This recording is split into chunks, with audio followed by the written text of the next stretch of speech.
And welcome to the October 8th, 2025 meeting of the Lower Merion Board of Commissioners. We have 5 meetings this evening: a Sustainability Committee meeting, a Finance Committee meeting, a Grants and Community Development Committee meeting, Open Space and Township Properties Committee, and the Economic Development Committee. Now, before we start, I ask that you please silence your cell phones. There is amplifying equipment available for those who are having difficulty hearing during the meeting. That's available by the Township Secretary up there. The room is also equipped with telecoil technology.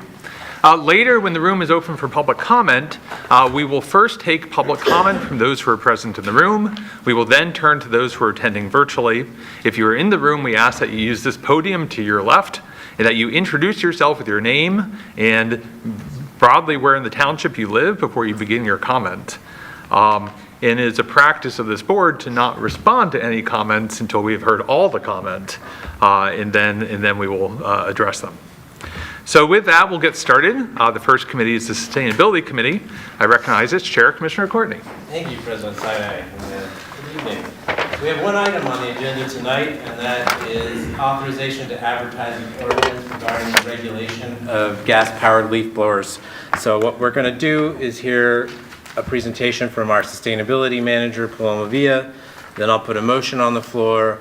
We'll turn it over for public comment, and then the board will have a debate on the motion. And I'll have more thoughts and comments along the way. But for now, Paloma, why don't you tell us what we're talking about? Good evening. Tonight I'll be presenting a proposed ordinance restricting the use of gas-powered leaf blowers in the township. This is something that has long been requested by township residents, and it was highlighted as a board priority this year. And it also aligns with the township sustainability plan, which recommends implementing programs to accelerate electrification throughout the township. The purpose of the ordinance is to reduce air pollution, persistent noise, and health impacts for people who live and work in Lower Merion Township. Residents have been vocal over the years about the nuisance that gas-powered leaf blowers cause, and the data support real environmental and health harms. This ordinance is designed to address those concerns in a balanced and practical way. So over the course of several years, staff have reviewed environmental and health research. We've interviewed landscaping companies, tested equipment in our township's own operations, and spoken with peer communities that have already implemented restrictions. The township also held an educational event with the American Green Zone Alliance so that landscapers could learn directly from experts, and we also consulted with them on the ordinance provisions. And so the ordinance that you're seeing tonight reflects all of those different inputs. One of the big takeaways from our review is that leaf blower use varies a lot by season, especially in this part of the country. In the summer and winter, the tasks like clearing clippings, pool areas, or light snow are generally lighter and more manageable with electric equipment. But in the spring and fall, when you're dealing with heavier, wetter, and denser materials, gas blowers are still preferred to meet safety and service expectations. Township staff have been piloting electric equipment of all kinds for several years now. They've integrated electric mowers, trimmers, and even leaf blowers where feasible. And what we found is summer and winter work can be done successfully with electric tools, but spring and fall cleanup and certainly storm cleanup still rely heavily on gas equipment. So we're not yet able to maintain the same level of service that residents expect with electric equipment year-round. And this is important not only because of the standard that we and our residents have for maintenance of township properties, but also because it informs what kinds of costs and challenges that institutions and large property owners and commercial landscapers are likely to have with that same equipment.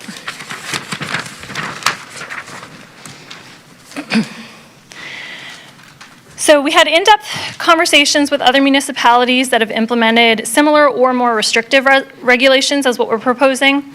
White Plains, New York, Concord, Massachusetts, Montclair, New Jersey, and Washington, D.C. have all implemented restrictions. And what we heard consistently from them was their operations had to adjust, their service did suffer a bit, and costs were high, especially for batteries and charging infrastructure. And they, across the board mentioned that the seasonal restrictions proved much more workable than year-round bans. And so these lessons helped us shape an ordinance that we believe can succeed here in Lower Merion. So what we're recommending is a seasonal restriction. And the reason for that is because we expect that to be enforceable while also reducing impacts during times when electric vehicles are generally viable, and also avoid the steep costs and service challenges that a year-round restriction would incur. This approach also helps landscapers, residents, and township staff to start with a smaller number of electric blowers, batteries, and operational adjustments than what would be needed to accommodate electric leaf blower use in spring and fall. So essentially, it's a practical balance between our environmental and health goals and operational reality. So the draft ordinance, as proposed, would take effect May 1st, 2026. Starting then, gas-powered leaf blowers would not be allowed from January until March or from May until October. And they would still be permitted throughout March, April, October, November, and December when heavier cleanup requires extra power. These rules would apply across the board to residents, landscapers, contractors, and the township itself, and it would apply to all properties within the township without exception. The proposed ordinance also restricts portable generators from being used to power electric blowers or to charge their batteries.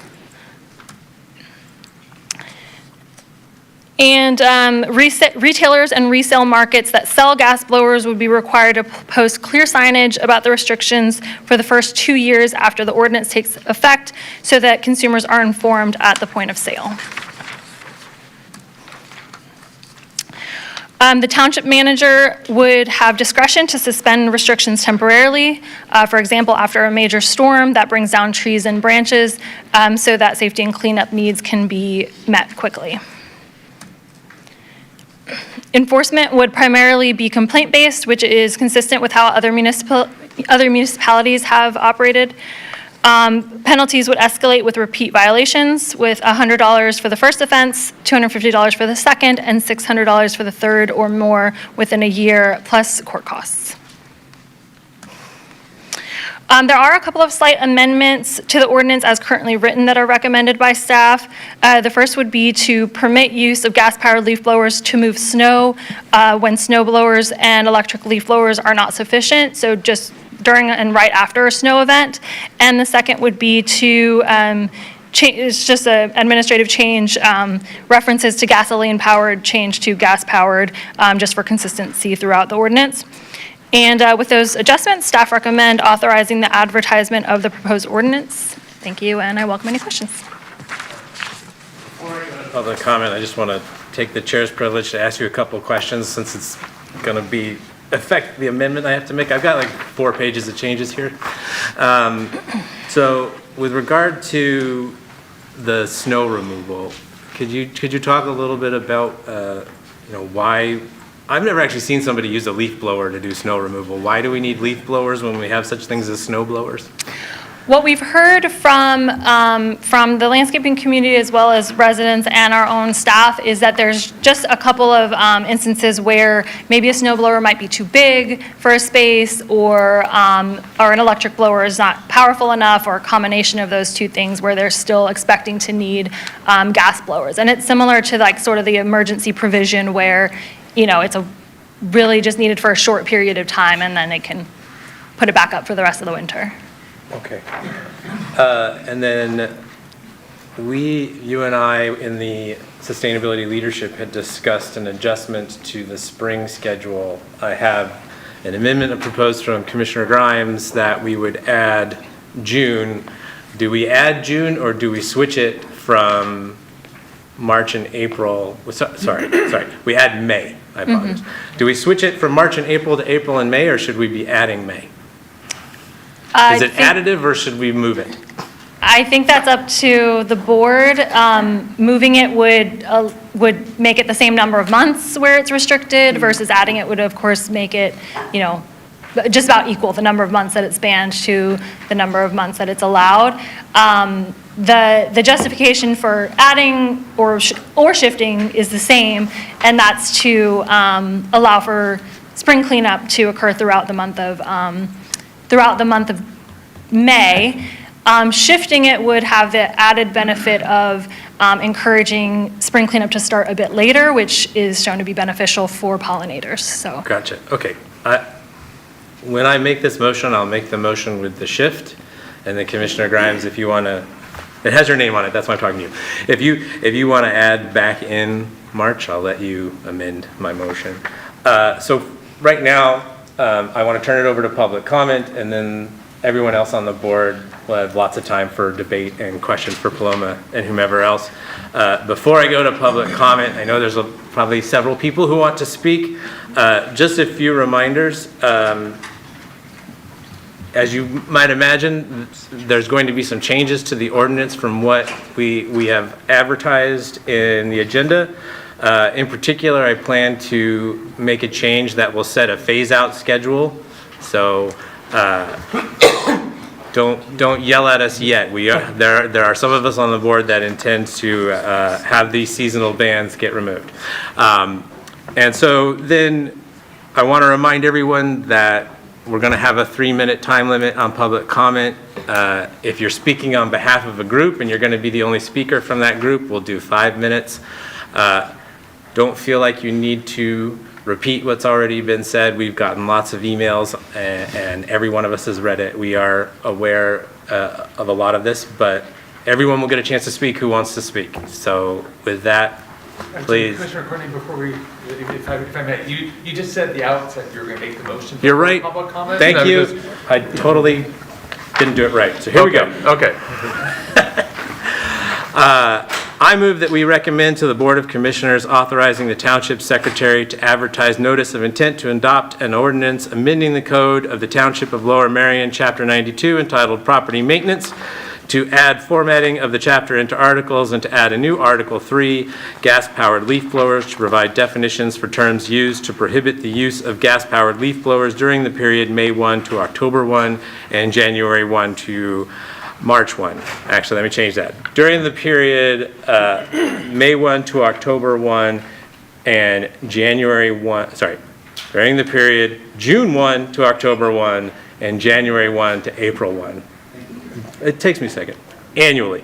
To prohibit the use of portable generators to directly power electric leaf blowers or to charge the electrical batteries thereof, to require that notice of the prohibition of the use of gas-powered leaf blowers be posted at establishments in the township that sell them, and to provide violations and penalties for the enforcement hereof. In addition to what's in our packet, I'm going to change the last whereas clause to include the following language after the words public natural resources, to also include the statement to protect public health.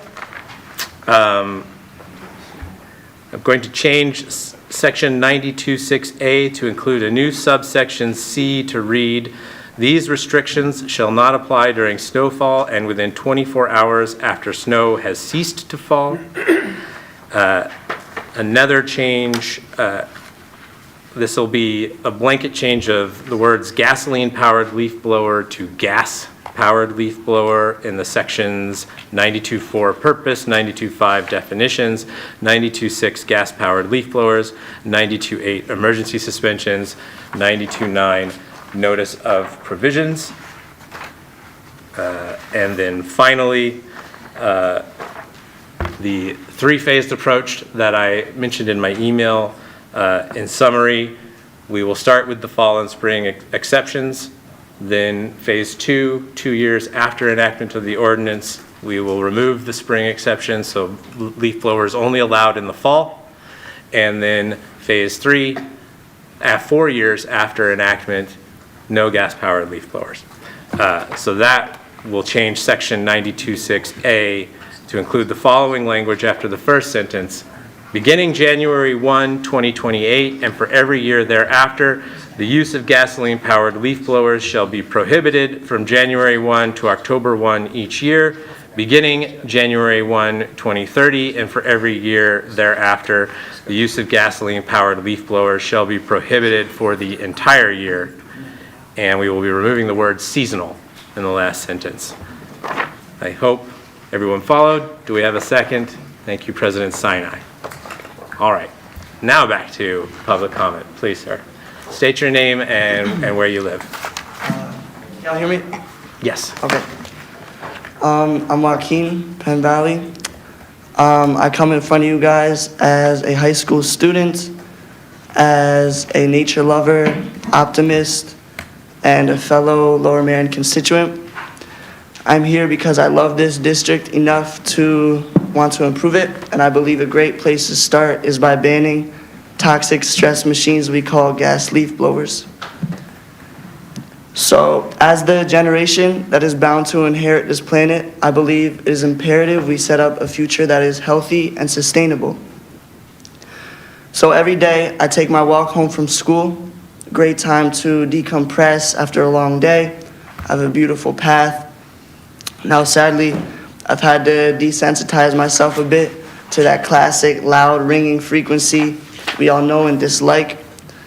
And I can remember one vivid experience when I walk up the hill to find myself in a large cloud of toxic dust and gasoline combustion, whatever it is.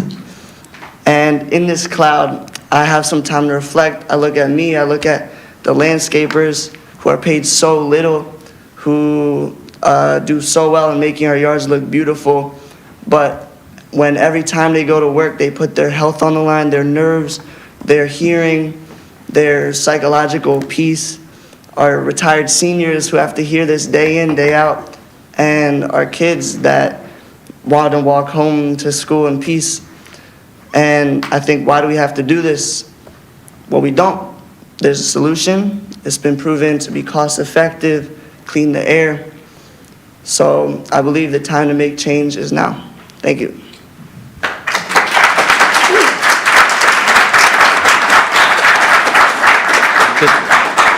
Thanks, Joaquin. That's a hard act to follow. One second, please. I know a lot of you will want to agree with what you hear tonight, but if you could, please hold the applause so we can just keep things moving. Okay. Thanks. Well, hi.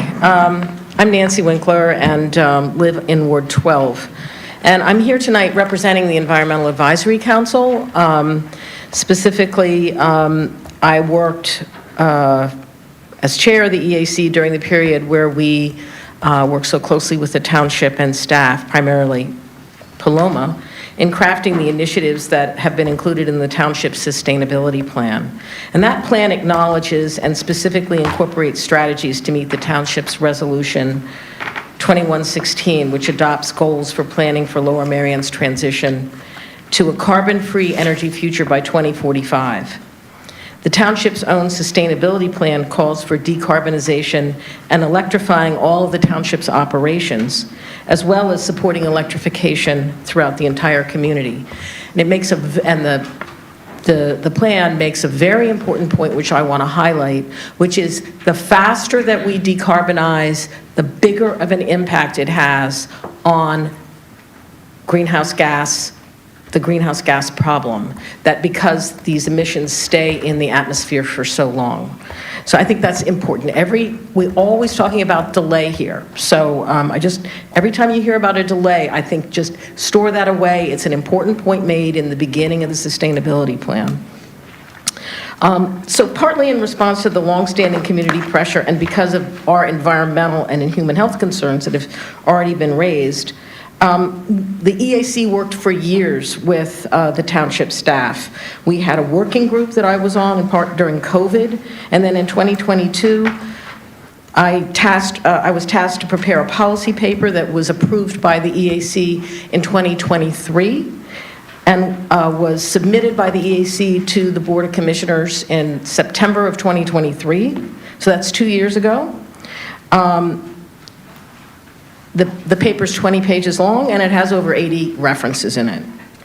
It considered what other municipalities have done. Many have already fully implemented bans.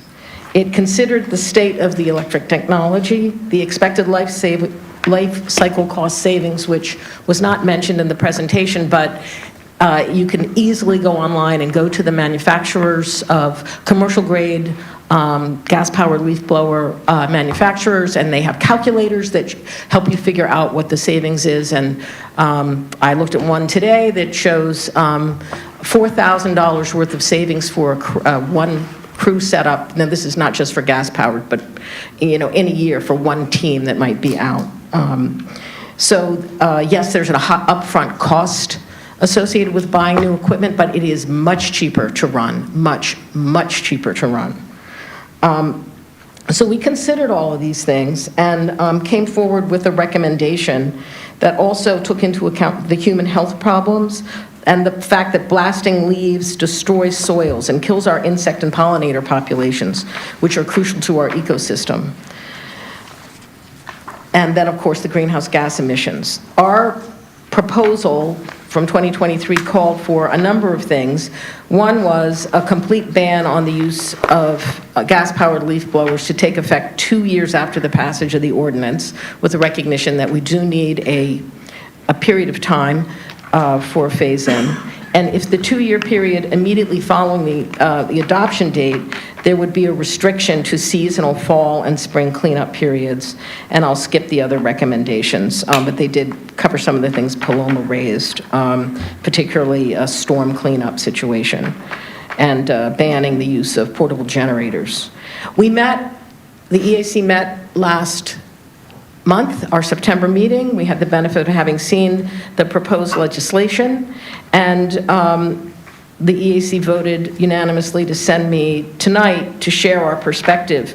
And most importantly, they asked me to stress the importance of an amendment to provide for a total ban 2 years after adoption. The points that the EAC specifically focused on were that more municipalities have implemented total bans since 2023. So we're learning how to do this. We recognize that there may be some bumps along the way, but we also know the township's going to save money over time. That technology has continued to advance, and there are cost savings. The low-frequency sounds that penetrate the buildings will continue to be a problem during the period of time, whether it's 5 months or 6 months. I gather there's a debate about that. As will the other environmental and ecological concerns. Just because it's cooler weather doesn't mean those environmental and noise problems have gone away. They're still there. And we obviously are very concerned about human health and environmental damage. And everybody also mentioned that, and I thought maybe I could have a minute more because I'm speaking for the EAC. Okay. Thank you.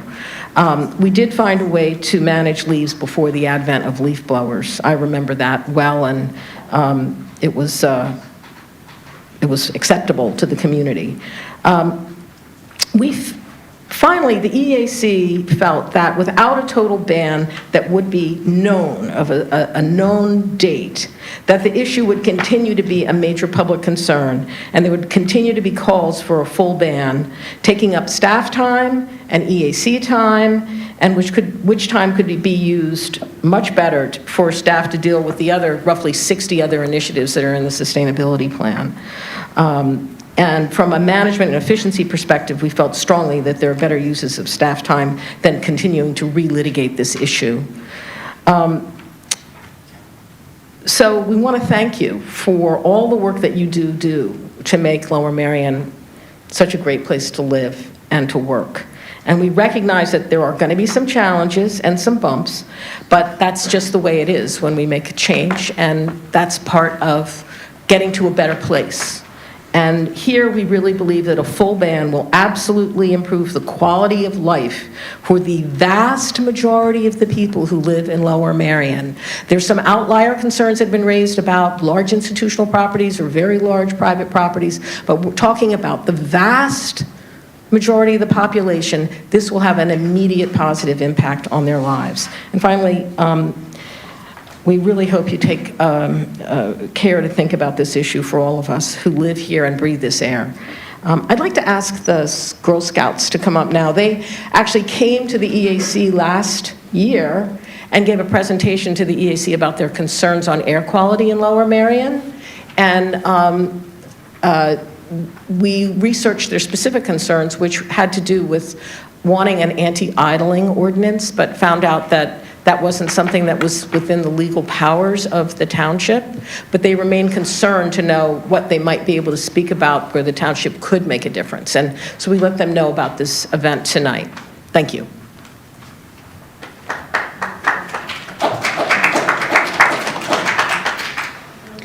Hi, we are Cadet Girl Scouts from Troop 7171. We are concerned about air pollution. About 1 year prior to this meeting, we met with the EAC to urge the ban of car engine idling, which is an issue we are still passionate about. We were appalled to learn that gas-powered leaf blowers emit far more air pollution than cars. Increased carbon dioxide in the atmosphere is one of the main causes of global climate change. We support a total year-round ban on gasoline-powered leaf blowers. Gas-powered leaf blowers contaminate the air with harmful particles and chemicals. This causes and worsens a variety of lung and heart ailments. Children are especially vulnerable. Children breathe 50% more air per pound of body weight than adults. Exposure to engine exhaust worsens asthma, and prolonged exposure can cause people to develop asthma. Air pollution is damaging to the cardiovascular system. It can trigger heart attacks and can change heart rhythms in people with heart problems. Inhaling particles from air pollution has been found to disrupt the body's ability to regulate the pumping of blood and stresses the heart. The inhaled particles also provoke immune cells and cause inflammation in the lungs and heart. Long-term exposure to combustion-related air pollution increases the risk of developing lung cancer. Besides polluting the air, gas-powered leaf blowers are incredibly loud. Noise pollution causes stress to many wildlife species, interferes with their ability to communicate with one another, and can change their migration patterns. This poses negative consequences for entire ecosystems. We are urging you to protect our health and our future with a total ban on these toxic machines in Lower Merion. Thank you.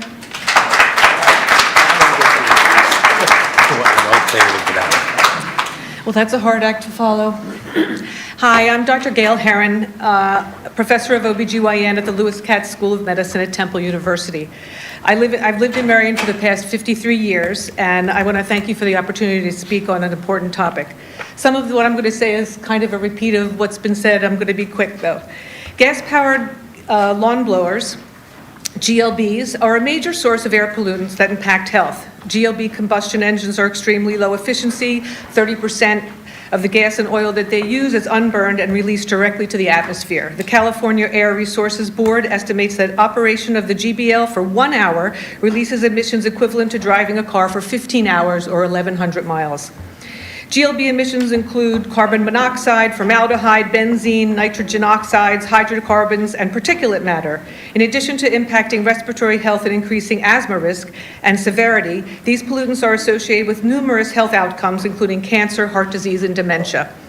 The air released from GLBs can reach speeds of 200 miles an hour, sending dust, pollen, pesticides, mold, and heavy metals in soil into the air where they can be breathed in. GLBs can expose users to greater than 100 decibels of sound, the equivalent to a jackhammer or a jet taking off, and well above the level which chronic noise exposure leads to irreparable hearing loss. The low-frequency sound produced by GLBs travels long distances and can penetrate walls and windows. The World Health Organization recommends general daytime outdoor noise levels of 55 decibels or less. Some manufacturers estimate noise exposure from GLBs for bystanders from as far away as 50 feet to be 70 decibels. In addition to damaging hearing, noise affects quality of life by impairing communication and learning, reducing ability to accurately complete complex tasks, and increases stress. The high-intensity noise that GLBs produce is particularly harmful to the developing ears of infants and young children because their auditory systems are undergoing a rapid growth and development, and these developmental processes are easily disrupted. This hearing loss is permanent. We should do everything we can to avoid hearing loss at all stages of life because it is cumulative over the course of one's life. Studies have also shown that exposure to excessive noise during pregnancy is associated with preterm birth and high-frequency hearing loss in the child. In addition, findings suggest that exposure to higher levels of ozone, primary traffic, non-exhaust-related particulate matter during pregnancy may increase risk of preterm birth and stillbirth, and a possible relationship between long-term traffic-related noise and risk of preterm birth. I support a total year-long ban of gas-powered leaf blowers now and not waiting until 2030. Thank you so much.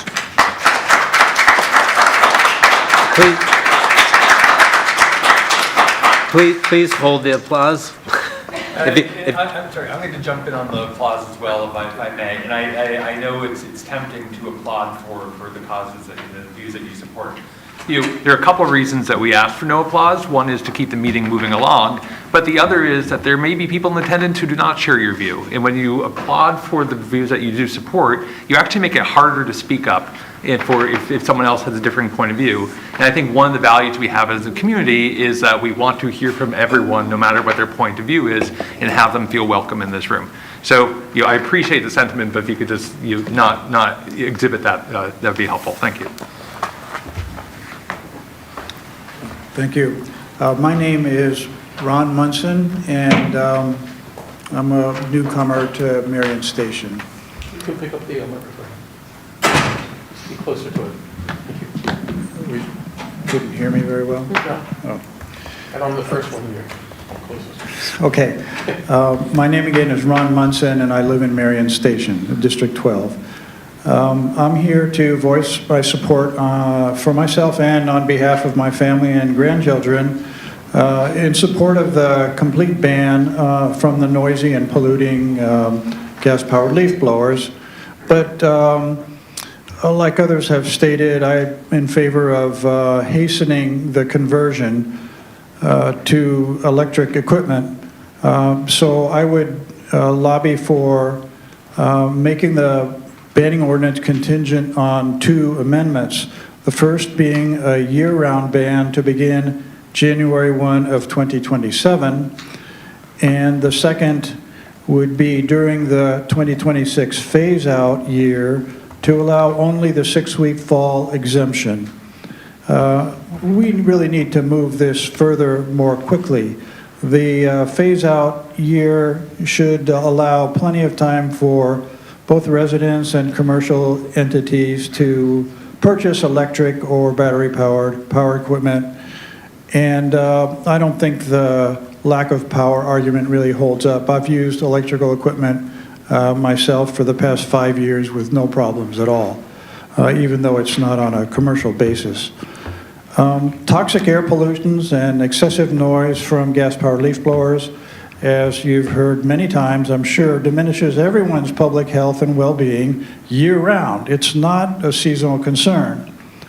Continued use of gas-powered leaf blowers further diminishes efforts to reduce or eliminate climate-changing greenhouse gases year-round. It's not seasonal.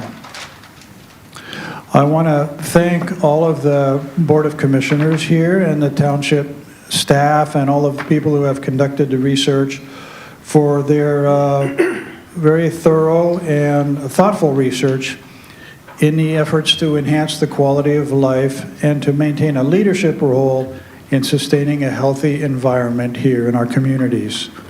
I would urge you, please, not to kick the can down the road with ongoing exemptions and without a very clear, definitive, total ban in the near future.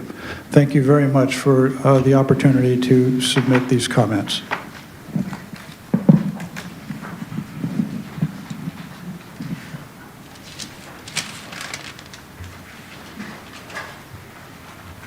Hello. Okay, can you hear me? My name is Kate Cronin. I live in Wynwood, right by South Armour Park. My neighborhood I describe as dense suburbs, less than a quarter-acre lot. And I feel like the gas-powered leaf blowers have taken over my neighborhood since I first moved in. When I first moved in, I read up about lawn care. I had no idea. And I learned that if you just leave the grass clippings when you mow in the spring and summer, it actually fertilizes your grass naturally. So I've never owned a gas-powered leaf blower or an electric leaf blower because that's not what the research told me is beneficial for my lawn. So I'm not sure why in my neighborhood it seems like there's been a takeover of these leaf blowers that are blowing grass clippings all over the place. I'm a mom of a 10-year-old and a 3-year-old. We love to be outside. My husband built me these lawn chairs so I can sit outside and enjoy being outside. And in the summertime particularly, when they're off from camp or we're having slow mornings, it's awful to be out there with my cup of coffee, my kids playing, just to have a crew show up who I don't begrudge doing the work they do. I respect them for the work they do, and I respect my neighbors for needing to hire them. But their machinery and the backpack blowers are disproportionate to the work that they are doing, particularly when you don't need to blow the grass clippings. These grass clippings come in a big cloud. They come onto my garden. I literally have to brush them off my plantings because there's grass clippings all over. My kids and I, when they show up, sometimes we'll try and go to the backyard where we have a little bit more shelter, but it is so loud. I can't hear my 10-year-old and my 3-year-old speak to me. I can't hear my own thoughts. We go inside. I still can hear it, even in areas that are more quiet. If I try and do a Zoom call for something work-related, you can still hear it in the background because they're going from house to house. It's all the time. It's before 9 a.m. on a Monday morning. It's 4:30 in the afternoon on a Friday. And I will add one more thing. My next door neighbor actually only uses electric equipment. Again, he has no need for an electric leaf blower except for in the fall. But his equipment, I don't have to go inside when it comes by. It is just fine. In fact, I can have a conversation with my other neighbors while he's working. So that's, thank you for your time.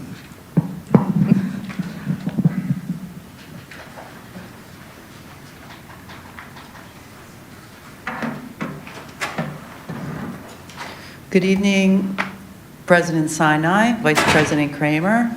I'm Isabel Melvin from Wynwood. And I'd like to recognize my commissioner, Sean Whalen, and the rest of the Board of Commissioners. And the staff, thank you very much for all you do for us here in Lower Merion. The Clean Air Council is Philadelphia's oldest environmental nonprofit, founded before the EPA, before Earth Day, and before Modern Clean Air Act. They have been fighting for everyone's right to breathe clean air since 1967. I'd like to read a letter from Logan Weld, senior attorney from Clean Air Council. The letter reads as follows. Clean Air Council supports Lower Merion passing legislation that bans gas-powered leaf blowers year-round in the township. Clean Air Council is grateful for the efforts that Lower Merion has undertaken to protect its residents and its employees from the dangers associated with gas-powered leaf blowers. Lower Merion should be proud that it is leading the charge in Pennsylvania, a truly noteworthy endeavor. The dangers from gas-powered leaf blowers are well known. The two-stroke engines in gas-powered leaf blowers are among the dirtiest of gas-powered engines. Although they are light and powerful, these engines emit much pollution than other gas-powered engines and are much less fuel efficient. I'm not going to go into the rest of this because we already heard this from our OBGYN neighbor. She spoke about this. So in addition to the air pollution, there is a significant amount of noise pollution. The noise levels from gas-powered leaf blowers can exceed 100 decibels. This is the equivalent, as she said, of a jackhammer and can cause permanent hearing loss for those using the equipment or anyone close to it. So the Clean Air Council believes the proposed legislation does not adequately protect residents and workers in Lower Merion. The proposed legislation does not ban gas-powered leaf blowers during the months that usually see the most intense use of this equipment. The Clean Air Council believes that the best legislation would provide for a phase-out period with a fixed date that would entirely ban gas-powered leaf blowers year-round. Thank you very much, and I have a copy of this letter. Maybe I could give it to you. You can give that to the township secretary. Okay. Hi, my name is Jill Cordry. I live in Bala Cynwyd. I think we are all aware of the environmental and health detrimental to us from gas-powered leaf blowers. I spoke to you all last year, and I've heard many of the same things I spoke to you last year about. And I think we all know this. I want to thank the Sustainability Committee for bringing forward the proposed restrictions on gas-powered leaf blowers. I read the proposal from beginning to end very carefully, and my comments tonight are in response to that proposal, not anything, because we all know how bad these leaf blowers are. Okay, so I am addressing what the proposal is and the months that they would be used, okay? I'm not saying I like them, but I want to address what's been proposed. Okay, I have 3 suggestions that during the spring and fall operating periods would help maintain the safety, health, and quality of life in our neighborhoods. First, that gas-powered leaf blowers only be allowed to operate Monday through Friday. On Mother's Day this year, my husband planned a brunch. My daughters came down from New York with their children and husbands. They cooked a fabulous brunch, and it was a beautiful day. And just as we sat down at the patio table, the Mow and Blow landscapers arrived next door. They did next door, they did across the street. 11:30 Sunday morning, Mother's Day. It's not just Mother's Day. I agree with the mother that was here just a few minutes ago. You have children's birthday parties, barbecues, all kinds of events that happen during the spring and the fall. Not knowing when landscapers are going to descend upon a street makes it impossible to plan anything outdoors. Which brings me to my second suggestion. Notifying neighbors ahead of time when a major fall or spring cleanup will be done. My neighbor behind me has a very large yard with lots of trees. The fall cleanup takes most of a day. They very kindly let me know when it will be scheduled so that I can arrange to be away from home that day, or at least not working from home. Bringing this amount of pollution and noise into a residential neighborhood should always come with notice so that all nearby residents are aware of the upcoming cleanup day. And third, restricting the number of gas-powered blowers allowed to operate at the same time on a residential property. During the fall cleanup, there are often more than 1 or 2. I have seen and heard 5 or 6 going at once. This may make the job faster, but it also makes it unbearable not just for neighbors, but anyone jogging, walking their dog, or children walking to and from school. Again, I thank you for all the work you have done and the fact that you are moving forward. And I do ask you to consider restricting gas-powered leaf blowers to weekdays, or for that matter, mow and blow, anything that uses more than one machine at a time, to weekdays. And when major cleanups are scheduled... Ms. Cordry, Okay. please wrap it Major up. cleanups are scheduled, inform your neighbors, and restricting the number of machines operating at once. Thank you.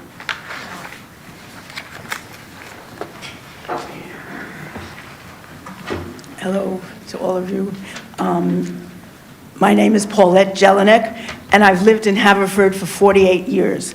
I'm here, as all the speakers before me, as concerned citizens of Lower Merion, and on behalf, in my case, of several of my neighbors and friends who could not attend tonight, especially those with respiratory ailments, such as asthma, and also those like myself who do creative work at home that requires concentration, nowadays, unfortunately, often disturbed by the high decibel noise of gas-powered leaf blowers.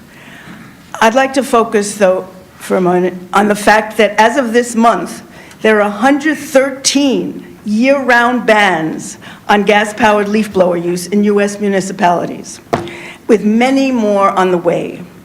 In our Mid-Atlantic and Northeast region alone, there are 34 bans already, of which I'm going to read just 10 of them, of communities that are mostly quite similar to our own. Maplewood and Montclair, New Jersey, White Plains, New York, Montgomery County, Baltimore, and Chevy Chase in Maryland, Washington, D.C., Alexandria, Virginia, and Lexington and Concord in Massachusetts.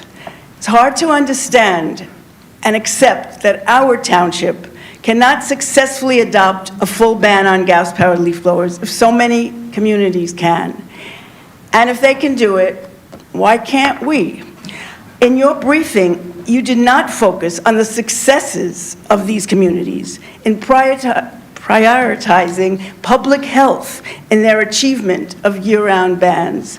It would also have been more helpful if you had included how we could learn from and be informed and inspired by these communities, instead of only describing the challenges faced by municipal staff.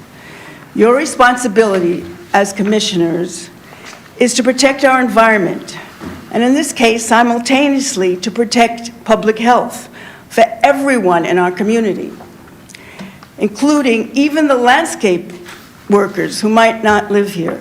And I'm generalizing in some ways, but referring to all the specifics that the speakers before me have cited about the air pollution and the noise pollution.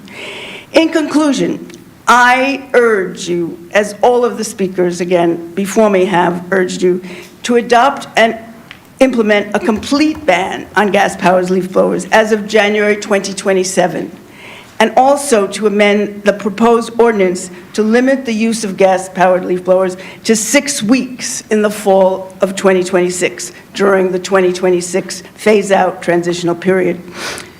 As you've heard, so many facts and figures about the harm of these gas-powered leaf blowers to our health, environment, and overall quality of life posed by these GLBs is interrelated, overlapping, and immediate.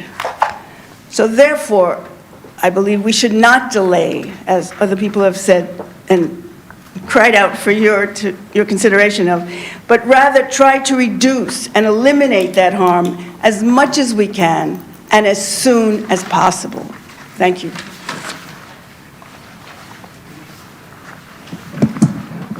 I'm Phyllis Blumberg, and I live in Wynwood. I'm a longtime resident of Lower Merion. Thank you to the Sustainability Committee, to the commissioners, and particularly to Paloma, for proposing a long overdue ordinance to restrict gas-powered leaf blowers. I appreciate how hard you worked to craft this proposal and how many hours you spent deliberating. Because gas-powered leaf blowers are a known danger to our health and our environment, they should be phased out quickly. Montgomery County is ranked one of the worst in Pennsylvania for nitrous oxides, particulate matter, and other pollutants that are released by gas-powered leaf blowers. And this includes Allegheny County, which is always one of the worst in the nation for all kinds of things, and we know what's out there because of their industry.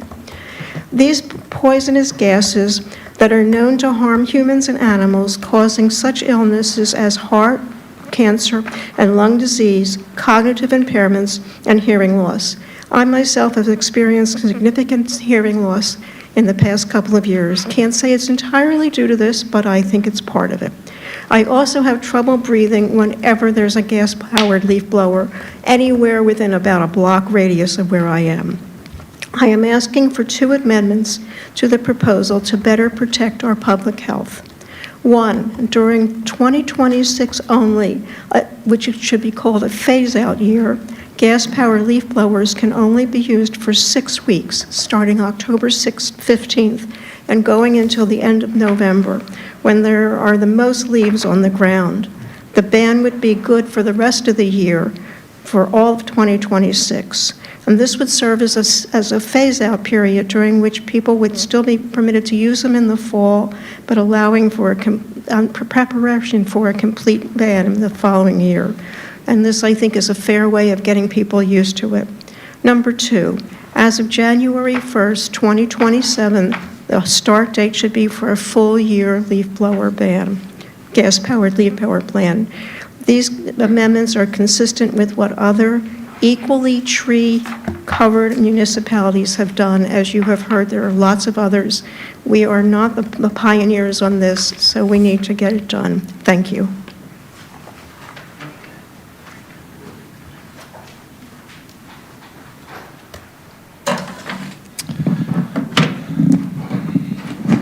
Hello, my name is Jerry Jacobs. I'm a resident of Marion Station. I've lived in Lower Marion Township for 42 years. It seemed to me that a lot of the discussion of this is focused on the question of, can we do it? Is it possible? And that's all focus. I think it all comes back to the report that has been prepared that basically says, well, that's a good idea, but we're really not quite there yet. So I made a list of some of the technical objections. And the longer the list became, the more unrealistic it was for me to try to get through all of these points in 3 minutes. So the idea was raised that lithium batteries are dangerous because they might light fire. Okay, so I have 5 responses to that. 4 responses to the idea that electric equipment will be stolen. 6 responses to the point that the cost is too great. 4 responses to the technology is not there yet, and 2 to the idea that electric blowers are heavier and will cause worker fatigue. I'm going to spare you the effort to try to go through all of those points in the next couple of minutes. Instead, I want to make a couple of quick points. One is that, again, I want to echo the point that a number of people have made, which is to thank all of you for all your service. I know it must be incredibly tedious to listen to us for hours and hours and hours, and it's not something I could possibly do. And I also want to emphasize the fact that I think we all agree on a lot of things. I mean, the format here has us standing up and speaking, and, in a one-to-one situation, you can kind of quickly agree on certain things and then, find points in which you might be able to resolve differences. But when people are giving speeches and other people are listening, it doesn't kind of facilitate that. But I think we agree on lots of things, and I think, for me, there are a couple of main points that I want to make. One is that I think we're going to need to work together. After this ordinance is passed, I'm strongly in favor of having a phase-out period. After 2 years, it's got to be a full-year ban. But whether we have that or whether we have a 7-month ban, we're going to all have to work together on a lot of public education. I don't know exactly what the role of the Health Advisory Committee might be. I went to their meeting the other day. But there's a lot of people who are, annoyed by noisy leaf blowers, but they don't have any idea of how bad they are for public health. So I think that there's a lot of work that we're going to have to do together on that. The main point I want to make about the report is, to emphasize a point that I think has been made by a couple of speakers, which is it's been done, and it's been done, and it's been done. And the idea that we're not there yet. The first leaf blower ban was passed in 2004. in Canada, okay? Maplewood, New Jersey has been doing this since 2016. The other places have been doing this for years and years and years. But why should you believe me, instead of your committee? Well, don't believe me, let's go to AI. Okay, so I typed into Google AI, I typed the following question. Has the ban on gas-powered leaf blowers in Washington, D.C. been successful? And the answer that AI gives you is, where are we here? Mr. Jacobs? Yes, the district has been considered successful and so on and so forth. So the point is, this has been done, it can be done, it's been done in lots of places. 3 out of the 4 places that are cited in the report have end dates. They have phase-out periods. And so Mr. Jacobs? I think we should too. Okay. Thank you very much. Thanks.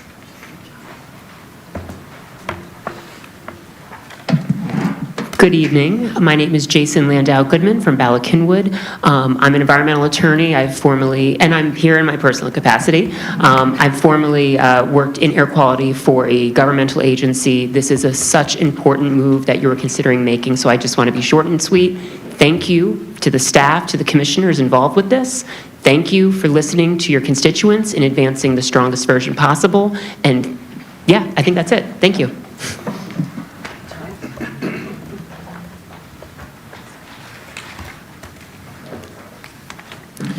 Good evening. I'm Dr. David Pohl. I am clinical professor of medicine at the University of Pennsylvania, and I've lived in Lower Merion for 35 years.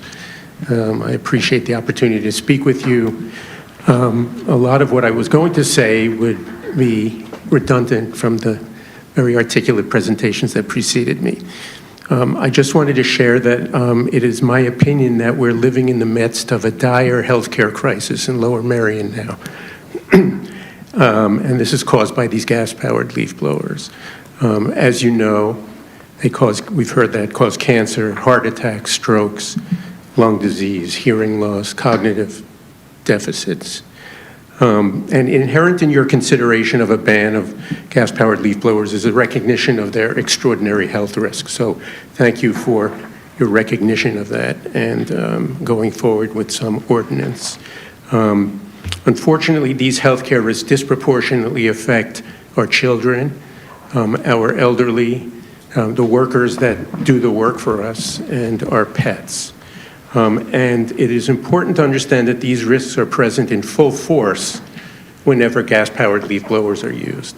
So any extension of the use of these gas-powered leaf blowers means that the healthcare risk is not mitigated. Part-time exposure does not mitigate this risk.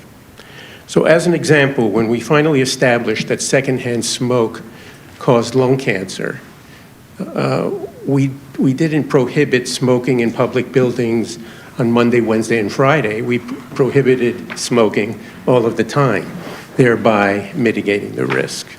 And I think it's analogous in this situation. So why wouldn't we eliminate these risks for good from Lower Merion? I think you are the custodians of our health and the citizens' health of our community, and I implore you to follow the same principle by which healthcare practitioners practice, which is that first, do no harm. Thank you.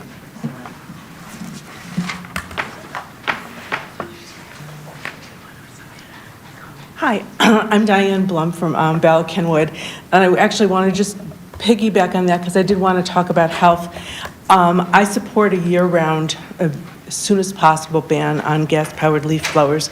I live in a wonderful neighborhood that I love because I can walk everywhere, and I love to walk.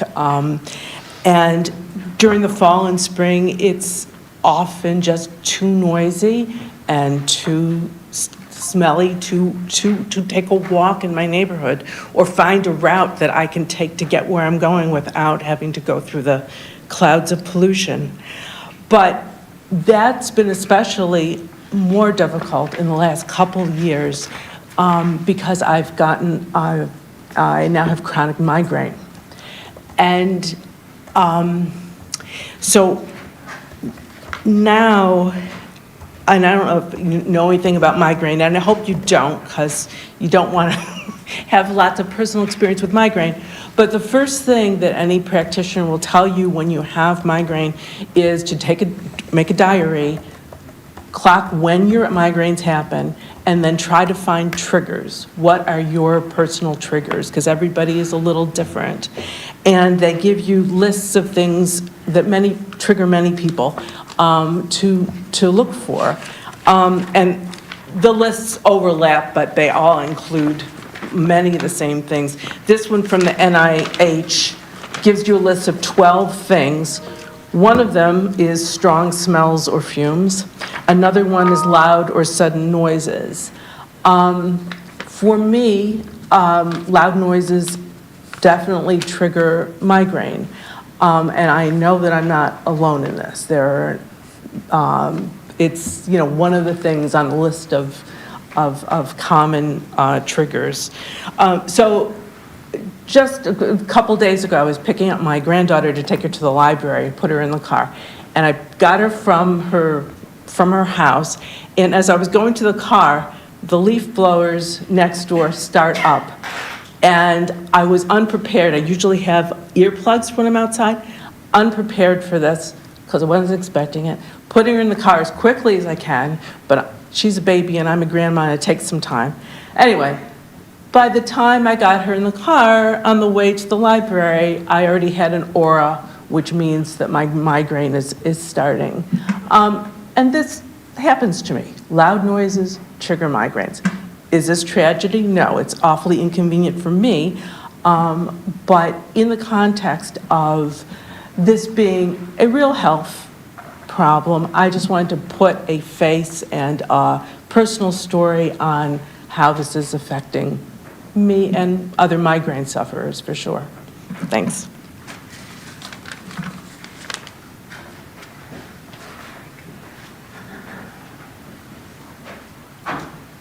Good evening, I'm Holly Manzoni. I'm in Region 5, or whatever we call those things.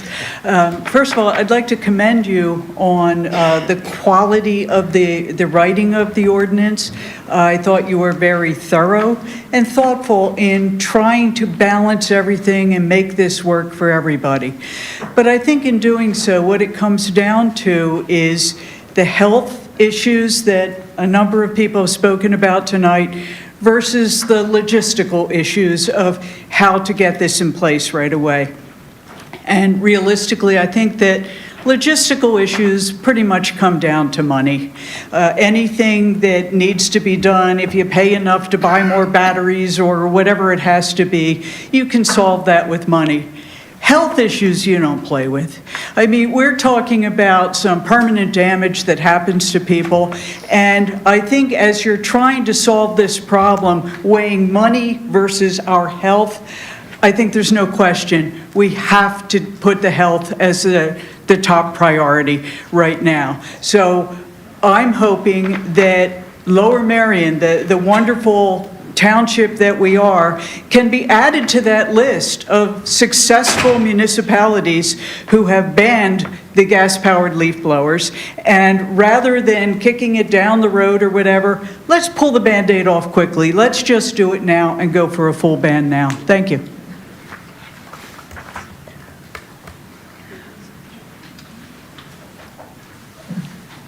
Hello, my name is Roz Warren. I live in Bala Cynwyd, Pennsylvania. I'm a retired librarian. I'm 70 years old, and I've stopped driving, which means that I walk a lot. I walk for at least an hour a day. The great thing about Bala Cynwyd is this is the most walkable place to live. I could go just about anywhere I need to go on foot. The not as wonderful thing is the fact that when I'm doing that, very often I have to deal with the noise pollution and all the particulate matter stirred up by the gas-powered leaf blower. So I end up walking down the street like this because the noise is so loud that otherwise it hurts. So I'm walking down the street like this, and that's uncomfortable and unpleasant, and also it's a little bit dangerous because I can't hear what's coming up on the sidewalk behind me, and sometimes there are people on bicycles, there's people on skateboards. At 70, I like to be more aware of my surroundings, and that enables me to be. Sometimes I have to move off the sidewalk entirely because there's so many particulate matter in the air that it's hard for me to breathe, so I'm crossing the street, coming back. Again, that's unpleasant and dangerous. There have been days when I have to take a 20-minute walk, and it's continuous. I mean, you just go from one to the next to the next. Everyone's got a leaf blower in their neighborhood, and there isn't a moment of silence to walk in. I think what you're doing is great. I want it to happen as soon as it can possibly happen. At 70, I don't have, that much longer. And so, the faster, the better. I was taking care of a 1-year-old baby the other day, and she started making this noise. We're playing. She goes, and I'm like, what is this child doing? There was a leaf blower outside the window, and she could hear it through a closed window. And this 1-year-old is, instead of what does the cow say, what does a dog say? It's like, what does the leaf blower say? And I'm thinking, she shouldn't, this should not be part of her experience and her vocabulary. So again, I don't want, the sooner the better for her, so that this is no longer part of her environment. Thank you very much.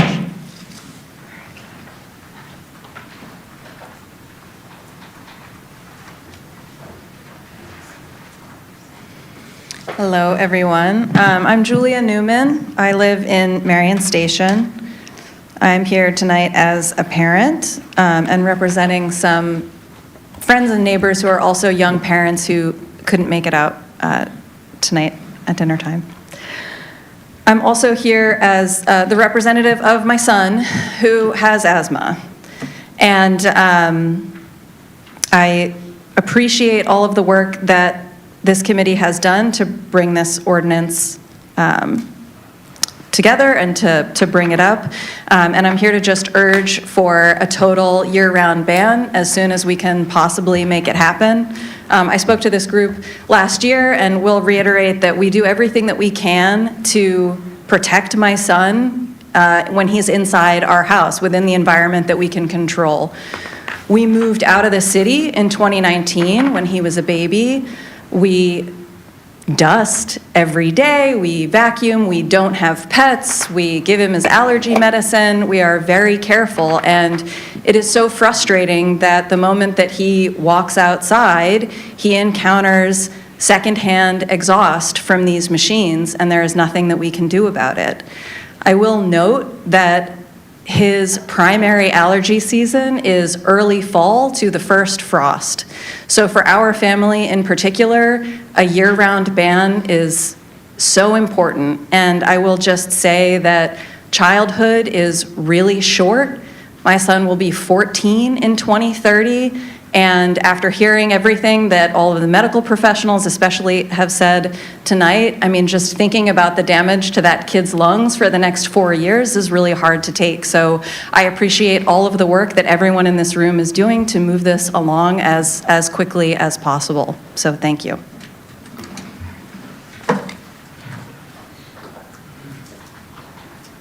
Hello, my name is Brad Whitman. I am a Kent Road, Wynwood resident.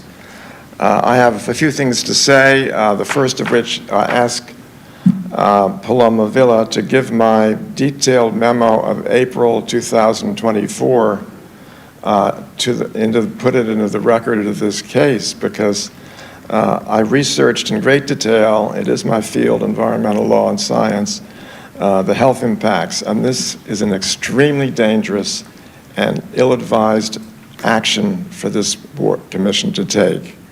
It would be the first time that any commission, any municipality has licensed and made legal gas-powered leaf blowers after the major peer-reviewed health article from Harvard Medical School came out, which is in the memo I gave to Paloma.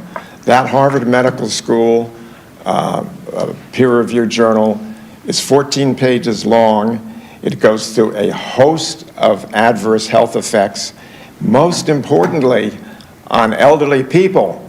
We have retirement homes throughout this township, And those people are being subjected to stresses which are undeniably beyond their ability to withstand.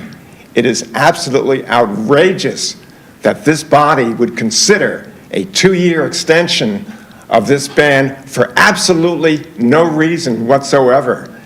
Those people, those elderly people, and I'm speaking on behalf of Waverly Heights and many other people, have to inhale and be subjected to these colossal amounts of noise and fumes for absolutely no reason to their health. It was known extremely well in my memo of April 2024 and given to Paloma Villa specifically for this proceeding. Now let me move on to performance and cost. There are so many red herrings in this proceeding, I'm astonished.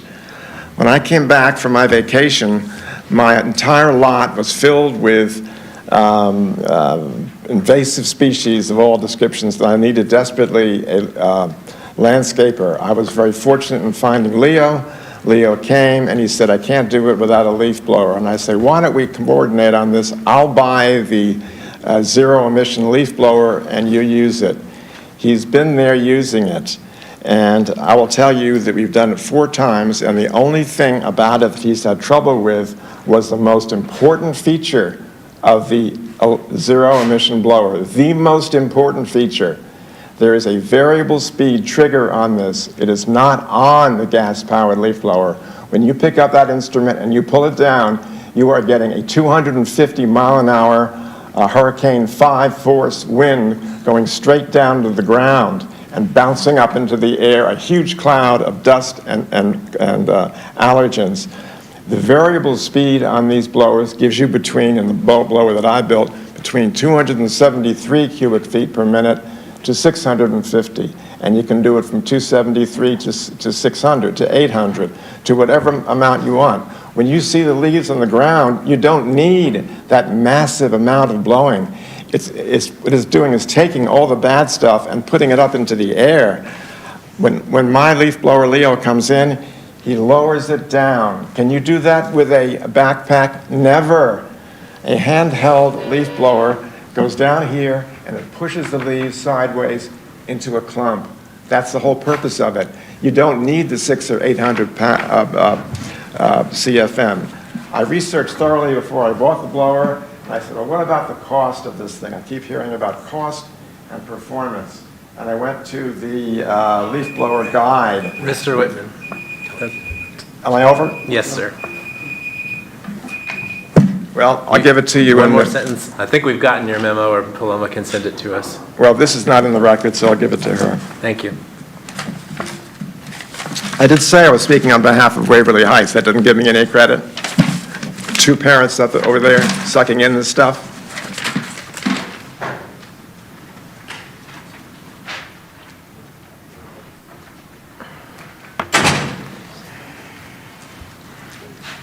Hi, my name is Gerhard. I'm the owner of Sustainable Lawn Care Services. We have been operating all battery since 2020, and I will be the first to tell you I'm against mandates.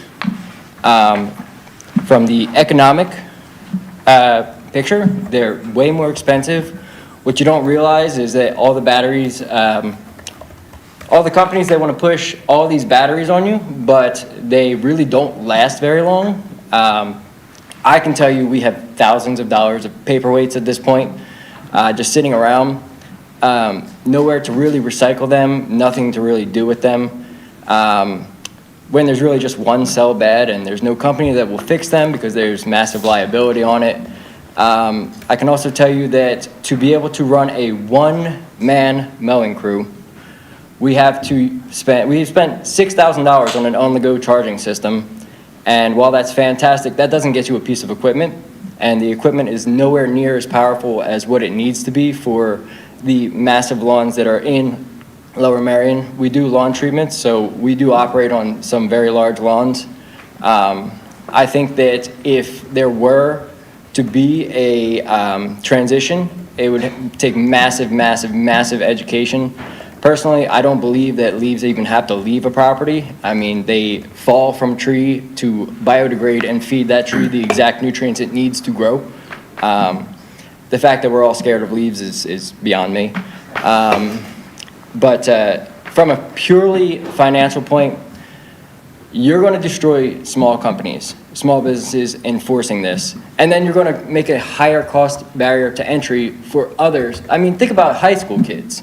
They're not going to be able to operate a mowing company, and they're never going to get business experience. And there are so many successful entrepreneurs that start out saying, I started with a lawn care company. They can't even do that. You know, I mean, $6,000 to not even have a piece of equipment that works. And I've been through 4 blowers at this point, and they crap out. They're really not that great. Now, again, I'm not fully, I don't believe that leaves really need to go, but I do think that we're not there. I talk to other lawn care companies all the time. I'm happy to help them switch over, pass on my knowledge of doing this. I mean, I've been in the industry for about 10 years now, and operating fully electric for 4 or 5 years now. I'm in support of companies transitioning. I'm not in support of forcing a ban.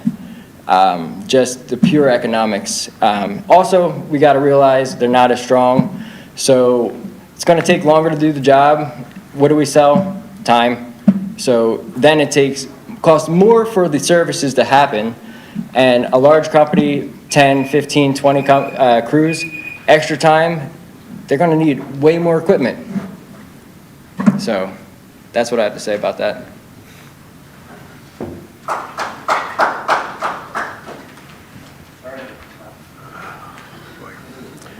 Good evening. My name's Edward White. I live in Penn Valley. I've been a resident of Lower Merion for the better part of 60 years. I grew up here. I currently have 6 children. Most of them have grown up in Lower Merion at some point or another. Although I agree with the philosophy of converting completely to electric, I do not agree with what I would call a draconian implementation of this ordinance. I believe that extending the period, at least for residents, to be able to continue to use the gas-powered leaf blowers. Often they have variable triggers on them. Mine does. Mine happens to be less than a year, well, it's about 2 years old now. And it would be a significant burden financially for me to change over to an electric one, even though I only use it occasionally. And that's my point. As a resident, I don't use it all day long. I use it for a few hours. I might want to use it to clean up because I might be having a social event at my house. As a side note, I have asthma. I have hearing loss. I'm a pilot, private pilot. And I also have allergies. I do respect everybody's opinion here that they said about what their children have and what they have, and that's why ultimately I would agree with what you're doing here. But to do it as complete and as quickly as you're proposing, with the township itself saying that the current equipment is not at a level where they can use it effectively, is counterproductive. Lastly, I would just like to say that I appreciate everything everybody has done. I respect all the comments. I would also say some of the information that has been presented today is not accurate. But ultimately, for the betterment of the health of the community, I would agree with the overall implementation of this, but not on the schedule that's proposed and not limiting residents from doing their own work. Thank you very much.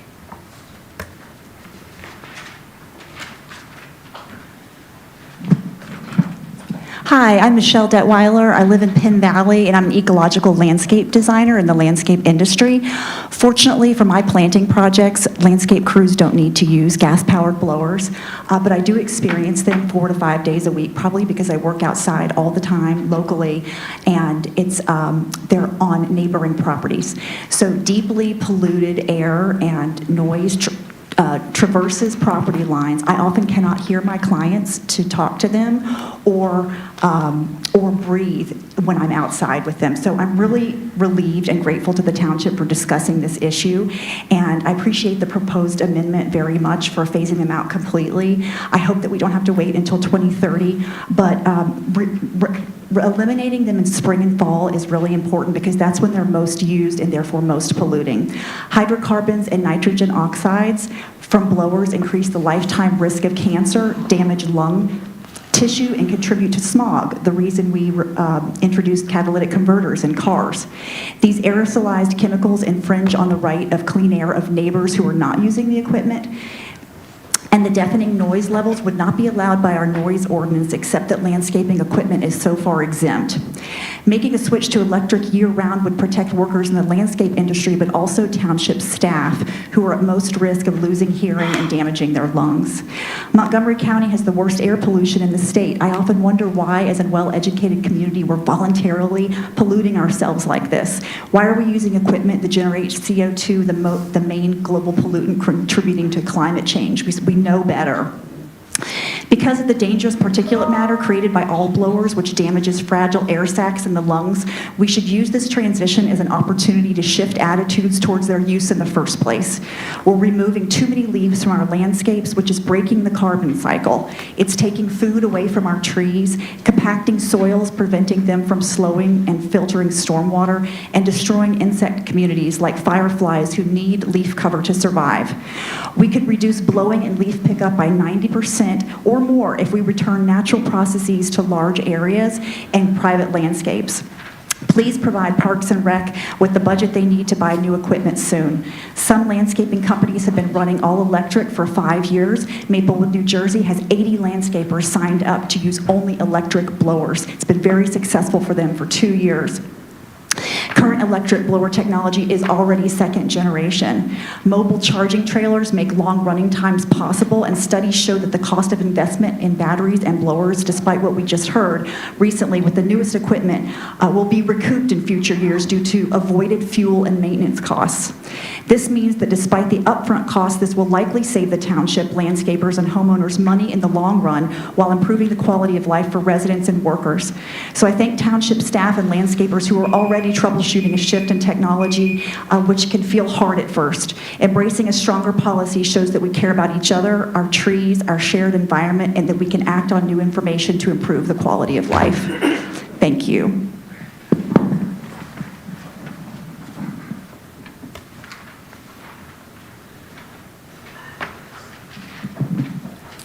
Orsolya Lazar, Marion resident. Change is often challenging, yet it's essential not just in biology, but it's also for any organization. Adaptability is the crucial element that makes different organizations successful. Whenever we face challenges or changes, we need to ask the question, is it something that's impossible, or is it something that might be just difficult? There is a big difference between the two. And this switch from gas-powered blowers is neither of those two. It is not impossible, and it's not as difficult as we might have heard from some of the people. There are many different options to handle leaves. There's human nature to find something that's just one perfect solution that will solve all our problems, and maybe we just buy one different equipment, go from gas-powered to electric-powered, and that's it. But we don't need to find one perfect solution. We can use 10 imperfect solutions that are tailored to each individual situation. We could leave the leaves, as Michelle mentioned. We could mulch leaves with mowers. We can rake leaves. We can use brooms. There's electric brooms. There's street sweepers. There's lots of different equipment that are more suitable for handling leaves and especially handling dust than how leaf blowers are used currently. And often you might see neighbors and landscapers using leaf blowers to just blow leaves around outside out into the street or onto someone else's property, and it just goes back with the next wind. It's not really a solution. I also want to point out that when the township parks staff switched from picking up leaves to mulching them with their gas-powered mowers, the noise was reduced, the air pollution was reduced. They can do it faster, more efficiently.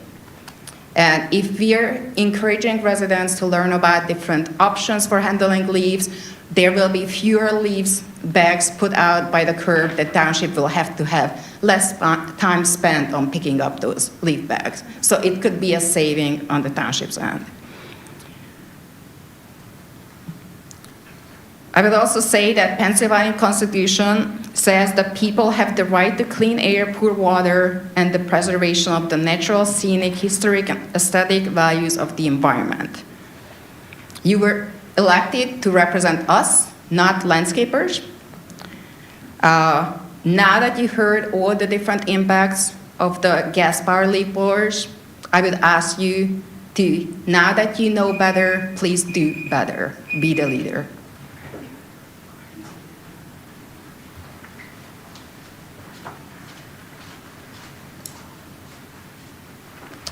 Good evening. My name is Jessica. I live in Montclair, New Jersey.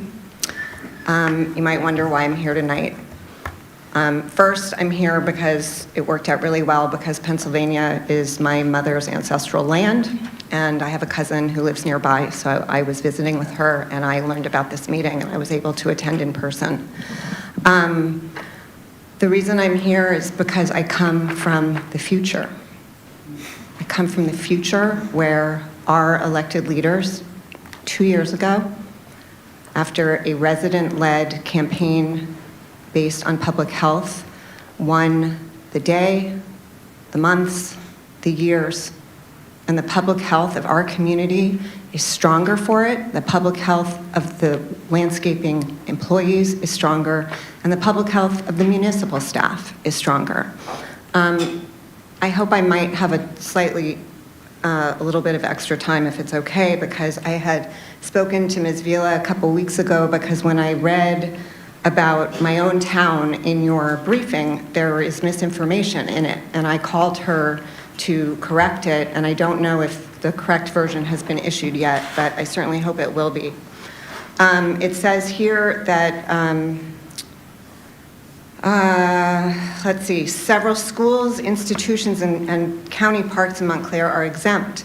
There are no schools and no institutions that are exempt. The county parks, we have 3 of them. They are not municipal land. However, I worked very closely with our county leaders, and they, as of this fall, will be using electric in the county parks inside Montclair. We asked them if they would accommodate our ordinance, and they have agreed to do so. It says here, for example, that there's a report of service interruptions to change batteries. Does anyone know how long it takes to stop at a gas station to refuel, to mix oil and gas together and put it in a funnel into a tank that goes onto someone's back?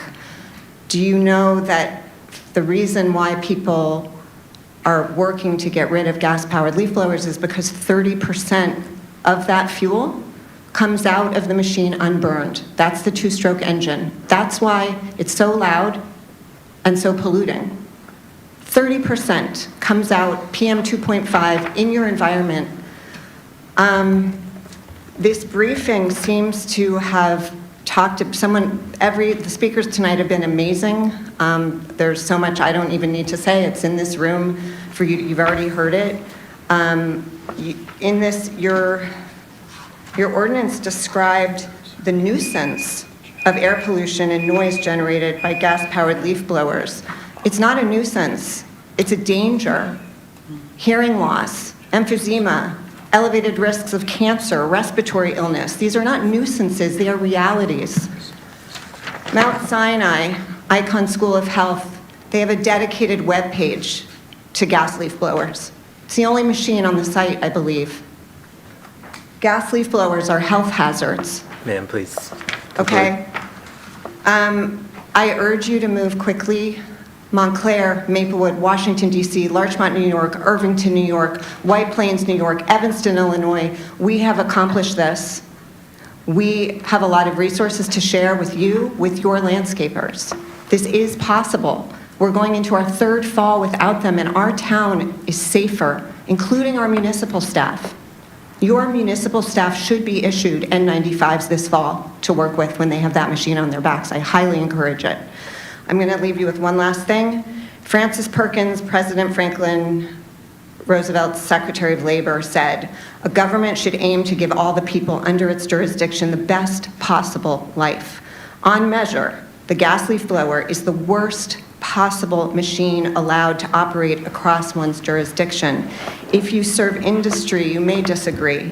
If you serve the greater good of your community, please pass this legislation and have a stricter ordinance that moves far more quickly." Thank you very much for your time.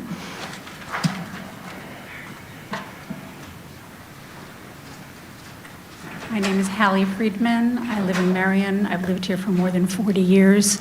I appreciate everything that all of you do. It's extraordinary service to our fantastic community, which is a great place to raise kids.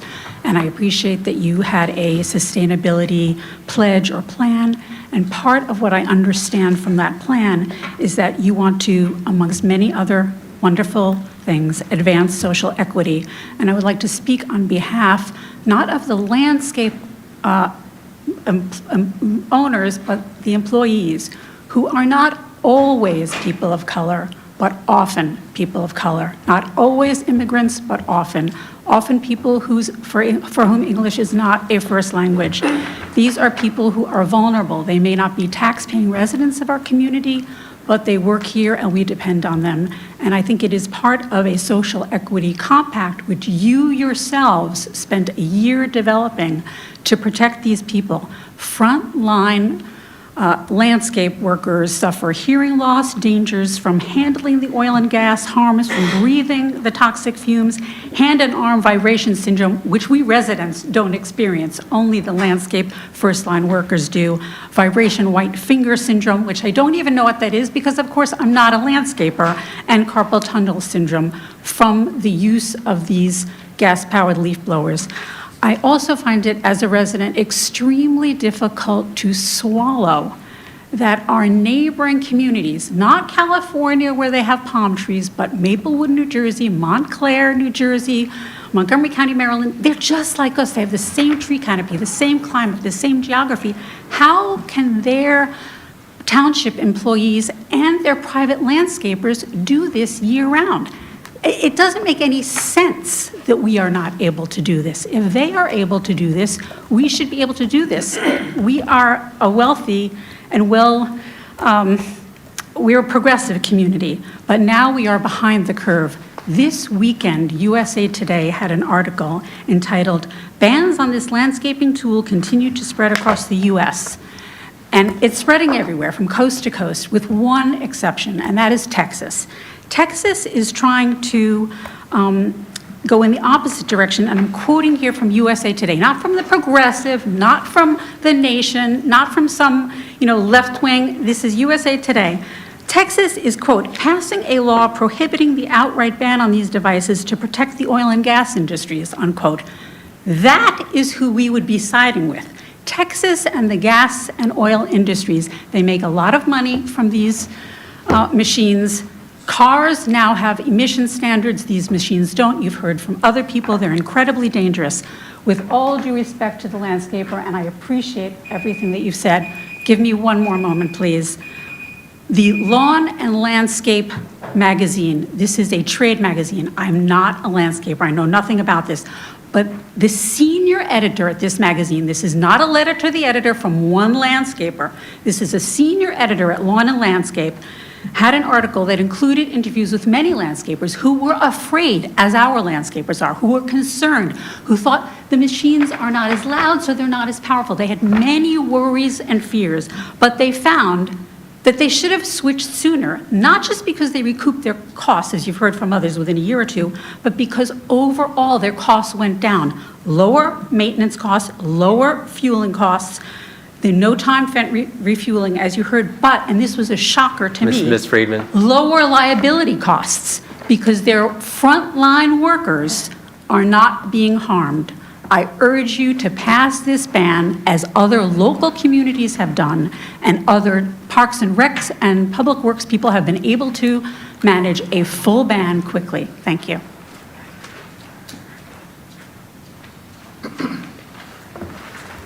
Hi, I'm Stu Friedman. I've been following Hallie for 45 years. she's my wife, but it's not a good thing to follow her in public as a speaker, but I'll do my best. Thank you for your time. Thank you for your patience this evening. I just want to speak about the issue briefing that staff produced, which has a noble purpose, to reduce health hazards and environmental impact, but has in its substance and its ultimate recommendation very little of substance. The recommendation for 5 months out of the year is the least restrictive kind of ban in the nation. So the evidence that's brought forward in this issue briefing is a great example of what's known as confirmation bias, and that is when you over-focus on the information that supports your point of view, and you suppress or ignore information that is against it. And that's what we have in this issue briefing. The comparable communities, for example, are written about as though they demonstrated that this is something that can't be done. Whereas a number of other communities like ours, as you've heard, especially Montgomery County, Maryland, which is a stellar example, they are now full year restricting. They're just like us, and they're not suffering difficulties. Maplewood, New Jersey has been brought up a couple of times. Their mayor spoke at a Delaware County Sustainability Conference in June, and I found out about her. So I reached out to her and said, hey, can I talk to you about this? And she was kind enough to share a letter that I want to read parts of. You have all received it. We began in 2023 with an ordinance to restrict these machines year-round. Almost 3 years into the experience, we have found that all properties look the same as they did before, or better. Landscape contractors are now mowing over leaves, mulch mowing, before blowing leaves off the properties to create a new balance without gas blowers. This has resulted in healthier lawns and, as a bonus, financial savings to our leaf collection operations because there's less tonnage being collected and transported than previously, as another speaker just mentioned. Since you're trying to address this environmental health and quality of life issue in your community, you will hear all sorts of talking points, particularly from landscape companies and even town employees, arguing against restrictions. You'll hear them saying that the industry of commercial-grade battery blowers is not there yet. It is. That they can't do their jobs with battery blowers. They can, and more. The reality is that restricting the use of gas-powered leaf blowers is possible and, in fact, important. I encourage you to look carefully at the health realities of these machines and take the bold step to join communities. I have just a couple of sentences to finish the quote Please, here. one more sentence, Mr. Freeman. Our ordinance was the change. I hope you as elected leaders will join this growing movement. Landscape businesses will prepare to stop using gas leaf blowers only just ahead of the effective date you set. This is the experience of every town that has passed this legislation. Seasonal allowances allow for adjustment. We must amend this to include an end date, and it should be sooner than 4 or 5 years from now. It can be. It's being done all around us. This is the Sustainability Manager's report does not give us the information that we need, which is, how did they do it? They did it. They did it. Thank you, Mr. Freeman. You got it. We should learn from them. Thank you.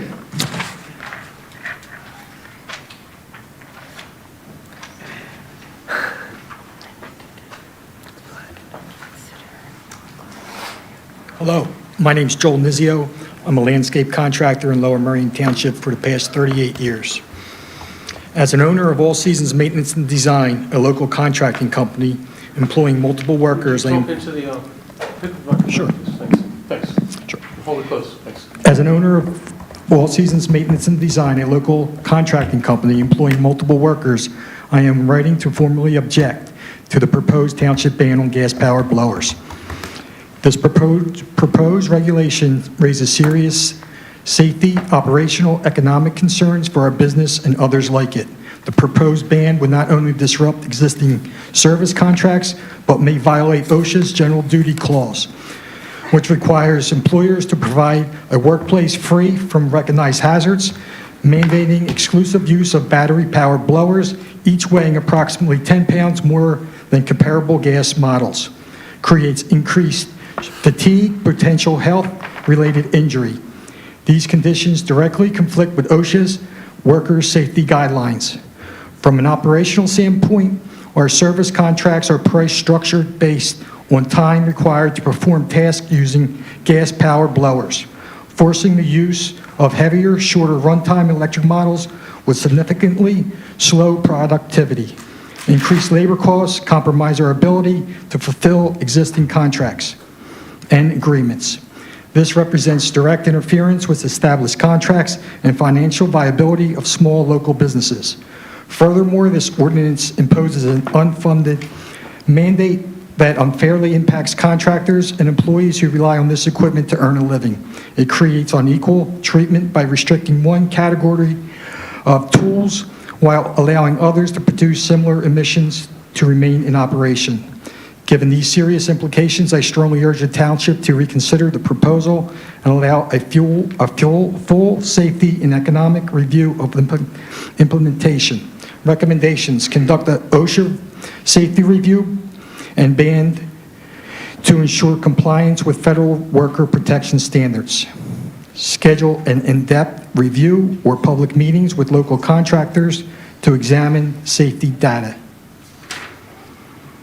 Table this discussion for 5 years, allowing the industry time to develop lighter, longer-lasting equipment and improve battery technology, contract impacts, and realistic timelines.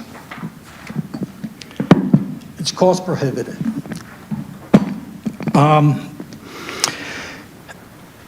For me to put one blower on my truck, it's a $20,000 investment. The prices are going to rise. Paloma and I do agree it's $20,000. It's in your proposal.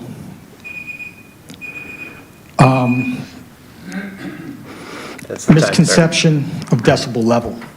The gas power are close to 100, but the battery power are 81. Mr. Lanzio, one more sentence, please. You gave everyone else time, but do you have any questions? Nope. No one? We'll ask our questions after comment. Okay, thank you.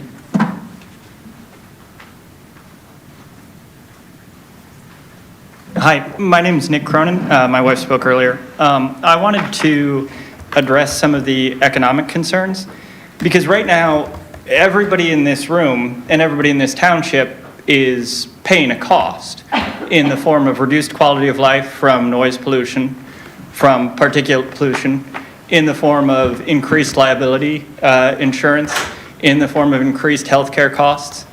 So, the status quo is not free. It's the nature of an externality that the costs are diffuse over everybody in the community, and the benefits are borne by a small group of people.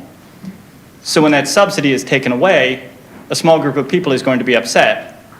But it's the purpose of government to correct negative externalities. And right now, we have a situation where a negative utility practice is being allowed, and it's costing everybody. And the purpose of government is to fix that type of situation. So I would advocate for a stronger ban that goes into effect immediately and operates year-round. Thank you.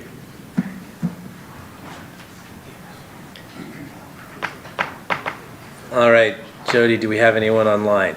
We do. We actually have two people with their hands raised. First is Alex Gianetti, and I'll promote him to a panelist.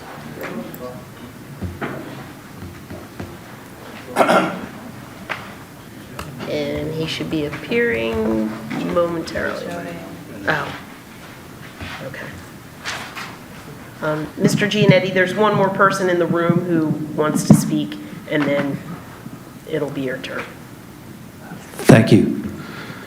Good evening. I'm a resident of Lower Merion. I've lived here for 60 years. I live in Wynwood, and I love trees. State your name, sir. I'm sorry? Your name, please, sir. John McCauley. Thank you. I love trees and I love nature.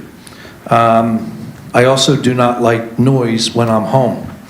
I had a bunch of notes here before I came, but I'm going to disregard those notes because I listened to everyone that spoke this evening, and I feel like everyone here really has the best of intentions.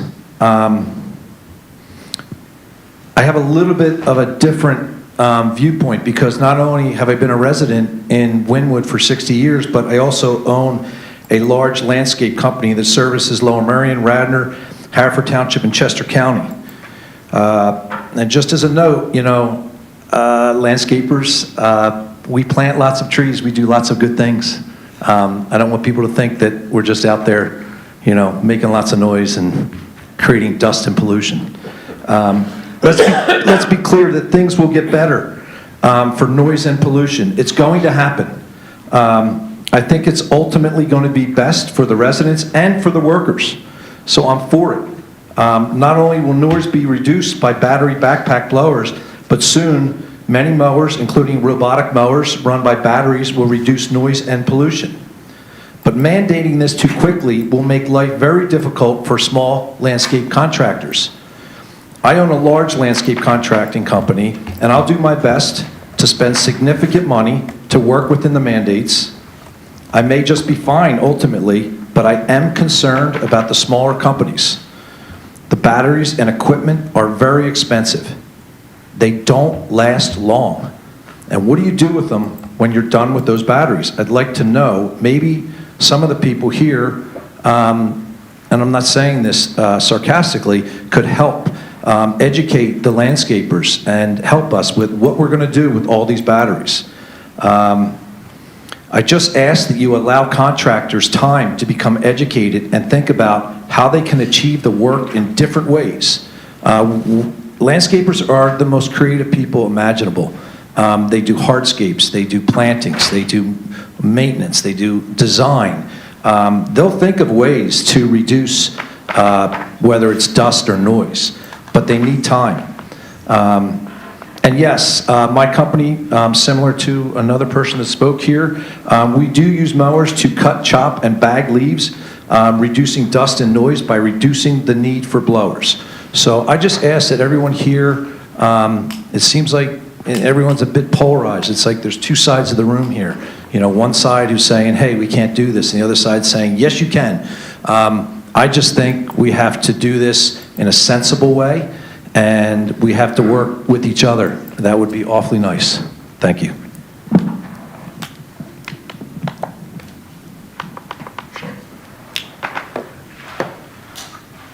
All right, can we go to Mr. Giannetti now? All right. Mr. Giannetti, would you please put your camera on?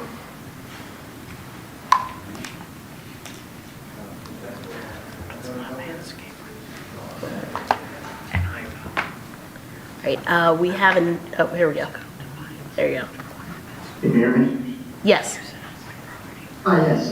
My name is Alex Giannetti. I'm the owner of Pat Calabrese and Some Landscaping. We do a lot of work in the Lower Merion area. I do understand where all the residents are coming from, obviously from health aspects. And you know, there's the health conditions of the backpack blowers. You know, switching over to the battery operated ones, you know, I think we are still a ways away. The biggest challenge is going to be the cost. It is astronomical to switch over to these backpack blowers. Just as a kind of a quick reference, you know, we have about 20 backpack blowers that we use depending on, you know, our routes. And we have smaller routes, we have larger routes. But so just adding up all those backpack blowers, you know, one of them costs roughly about $680. The backpack blower that's somewhat equivalent, again, we're still comparing apples and oranges here, but somewhat equivalent, still not the same amount of power, is $1,700. So 20 backpack blowers for the gas backpacks would cost around $13,600 versus $34,000. The other major issue is that each of these backpack blowers have 3 batteries that use to operate it. And each of those batteries cost between $350 and $400. And they only run for about 45 minutes. The handhelds, there's no way we're going to be able to do any work with the handhelds. The corded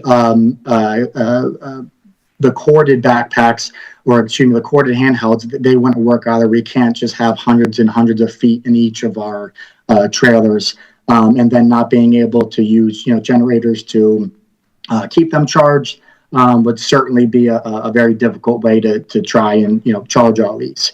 So we would have to somehow just purchase all these batteries to keep operational. Our fall cleanup season is basically from November all the way through the end of the year. It's not just November, and we use these in March as well.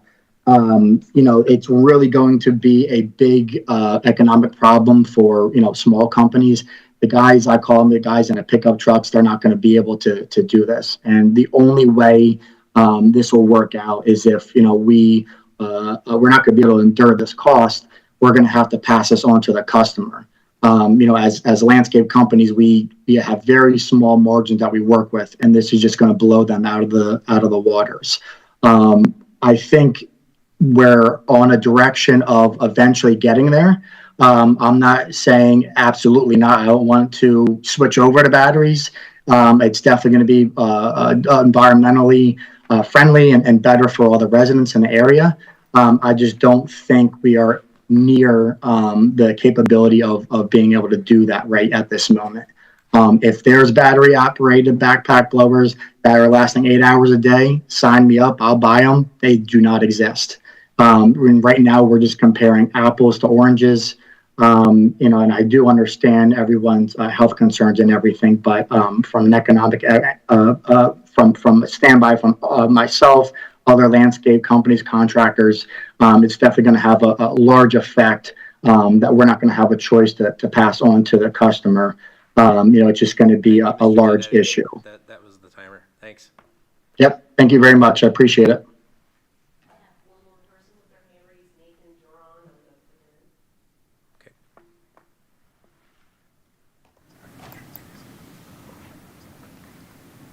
Okay, and here he comes.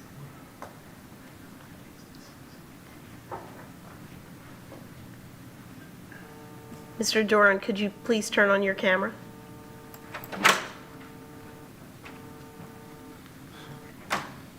Okay, there we go. Hi, how are you?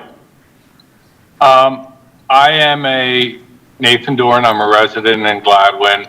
I just wanted to speak up that I own both a gas blower for my own use at home and an electric blower. The gas blower is superior. It's only about 2 years old, has an average life about 7 years.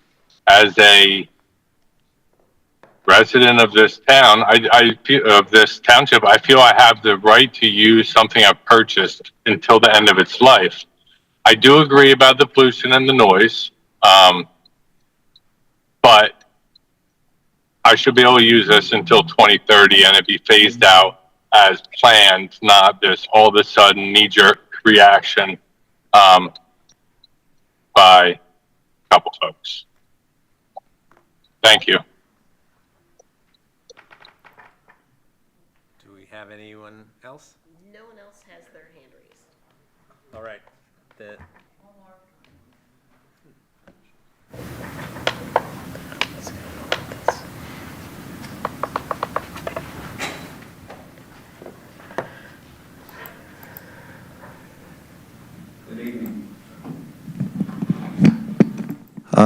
To the board and to the audience.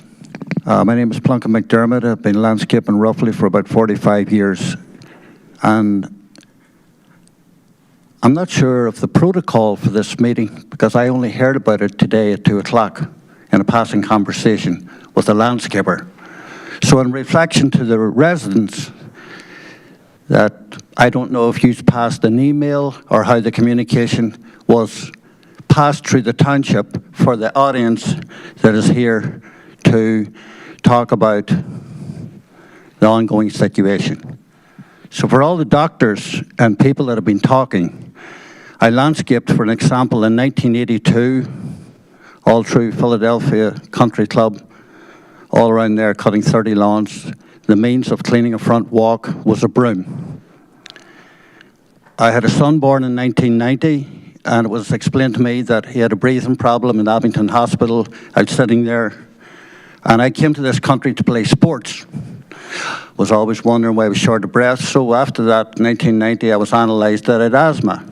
So for all the people who's talking about health, I have used a backpack blower on several occasions during the fall, from October the 1st to December the 24th, for 68 hours a day. I'm 65 years old, and I think if somebody was talking to me over there, I can hear quite well. Many other injuries, but not hearing and not breathing does not affect me after 68 hours. I understand the implications that is facing the board at this time, but also take into consideration that when we were doing cleanups with backpacks, on any given person here, let's say your expense is $1,000 to do a cleanup. Well, with battery operated or wherever it may be, you can multiply that by at least 3. So definitely, you are going to put people out of business. They are not going to buy or afford batteries. Even at my age, I would consider changing my business. It'll start off with backpack blowers. Then it'll be weed whackers. Then it'll be lawnmowers. This is a grade A township.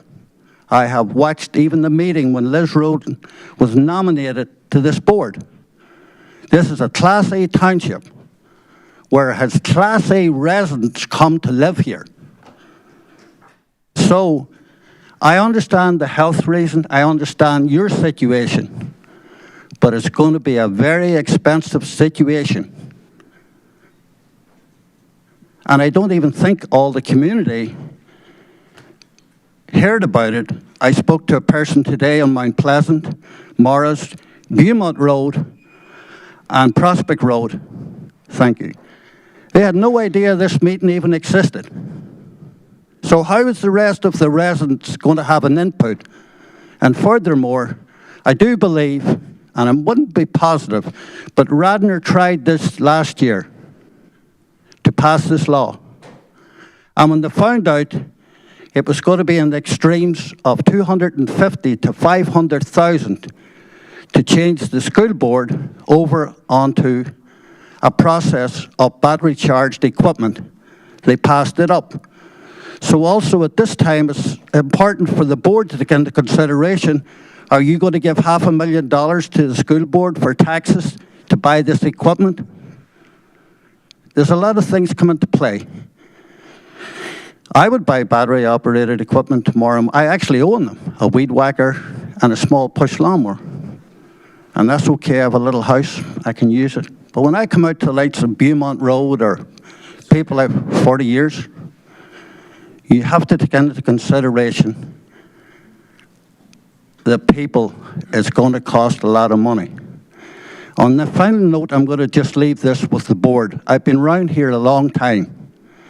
In 1982 to 1984, this township dissolved, taking the leaves from township people. Then they had a tax. We would pay a levy down for tonnage at $44 a ton in 1986 at the township building. 70% of the, I know, but let me say this very importantly so this board knows. Because of the cost, 70% of the leaves in this township is transported out of this township. Thank you, Mr. McDermott. I leave you with that note because it's so expensive. We heard it. Thank you. Thank you. All right. So, we are back to the original motion. Just as a reminder, this includes the 2 recommendations from staff about the snowfall and the definition change. It also includes the shift of the spring season by 1 month later, as well as the addition of the words "to protect public health" and the three-phase rollout wherein there is the spring exemption is removed in 2 years and a full ban in 4 years. So with that, I turn it over to my colleagues for questions, comments, debate, amendments, etc. Shall I call the vote? Well, I'll tell you what, I'll be glad. Commissioner Bernheim, please. Right. So I'm going to go on something that's really, somewhat minor, and apologize for not noticing this, earlier, but it's a question on the issue of enforcement, all right? But before I do that, just everybody was here. I have a sense that all of my colleagues would agree to everybody, and I do mean everybody when I say that, of appreciation of you coming forward this evening for all of the emails and information that everybody has sent to us. During the number of years I've been on this board, and it's quite a few, I can assure you that everybody to my left and to my right, and I mean that literally, not politically, has read everything that you've submitted and has digested it, and there have been a number of emails back and forth amongst ourselves and discussions on every single one of these issues and topics that you have raised, and then some, and it is appreciated. That's what makes this process so unique. So I don't want to get off on a tangent any more than I just have, other than expressing the appreciation to everybody, and again, underline everybody. So let me go to just something that no one has yet approached. In enforcement, I noted in section 9210, we have a process whereby if somebody, it says, violates this chapter, that means anything within the ordinance, that there, can be upon an assessment, it's a criminal procedure, a fine of 100 and 250, and it goes up, and each day there's a violation, or that's, a continued violation to increase the fine. When I was looking at that, I was wondering, should we first have a warning? We do that in many other ordinances as a first step when we do that. And included in a potential violation of this chapter is an aspect which all by itself I have a little bit of difficulty with, but that is to say to those store owners that sell this equipment, you have to have certain notice provisions. This enforcement says, oh, you get a $100 fine, the next day you get a $250 fine and everything else. I don't believe it was drafted with the concept of enforcement against those store owners. I think this was designed for those who are using the leaf blowers when they should not have been, right? So we may need some type of amendment, A, warning to anybody, especially the store owners, so they would know, look, this is the type of advertising that the ordinance requires. Also, to anybody on a first-time violation, it would be a warning. And then thereafter, for those who utilize the leaf blower, then you would have the fines and the increased fines. Something would have to be different for the store owners than I think which is set forth here. I don't have specific language to that, but you can correct me if I'm wrong in that thought process as to what this was designed to do, and whether A, a warning seems to be something maybe my colleagues will agree to, and then B, if we have to do something separate for the store owners. I can answer that the intent was not to fine store owners, $100 and so on for not having signage. I think that's accurate, and it makes sense to adjust that language. All right, so maybe during this process, I'll see if I can tinker with some language, or somebody else can, that we can suggest in connection with that, as well as to build in a warning, type of provision.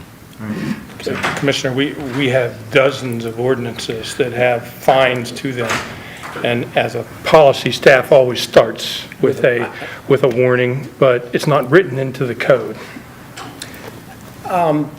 And I have seen situations where, it is. My concern that drove me there was the idea of fining the store owners who may or may not be as attentive or following this as much as others, to be able to do something so it's, whether we do that operationally and agree that that's a process, or whether we do that, with the specifics within the ordinance. I guess is something that we can consider. But the way this is drafted, those store owners would have those compound fees. I don't know if that was the intent as well. But I mean, those store owners with the typing out a piece of paper can all of a sudden be in compliance. So they get a warning, they put a sign up, and they're in compliance. Right, and then somebody takes it. All right, there are a bunch of scenarios there. It's a good point. Thank you very much, Manager. Commissioner Kramer, please. Thank you. Paloma, thank you for all of your work on this. It's tremendous, and thank you for working with all of the parties to try to get as much input as you could. My question is, I share concerns of the landscaping companies in terms of, I don't hear any landscapers saying we don't want to do this. It's how can we do it, right? And still stay in business. I saw that the EAC mentioned something about buyback programs, which is, I hope that we can continue to explore maybe grant funding for in order to help support the businesses in the transition.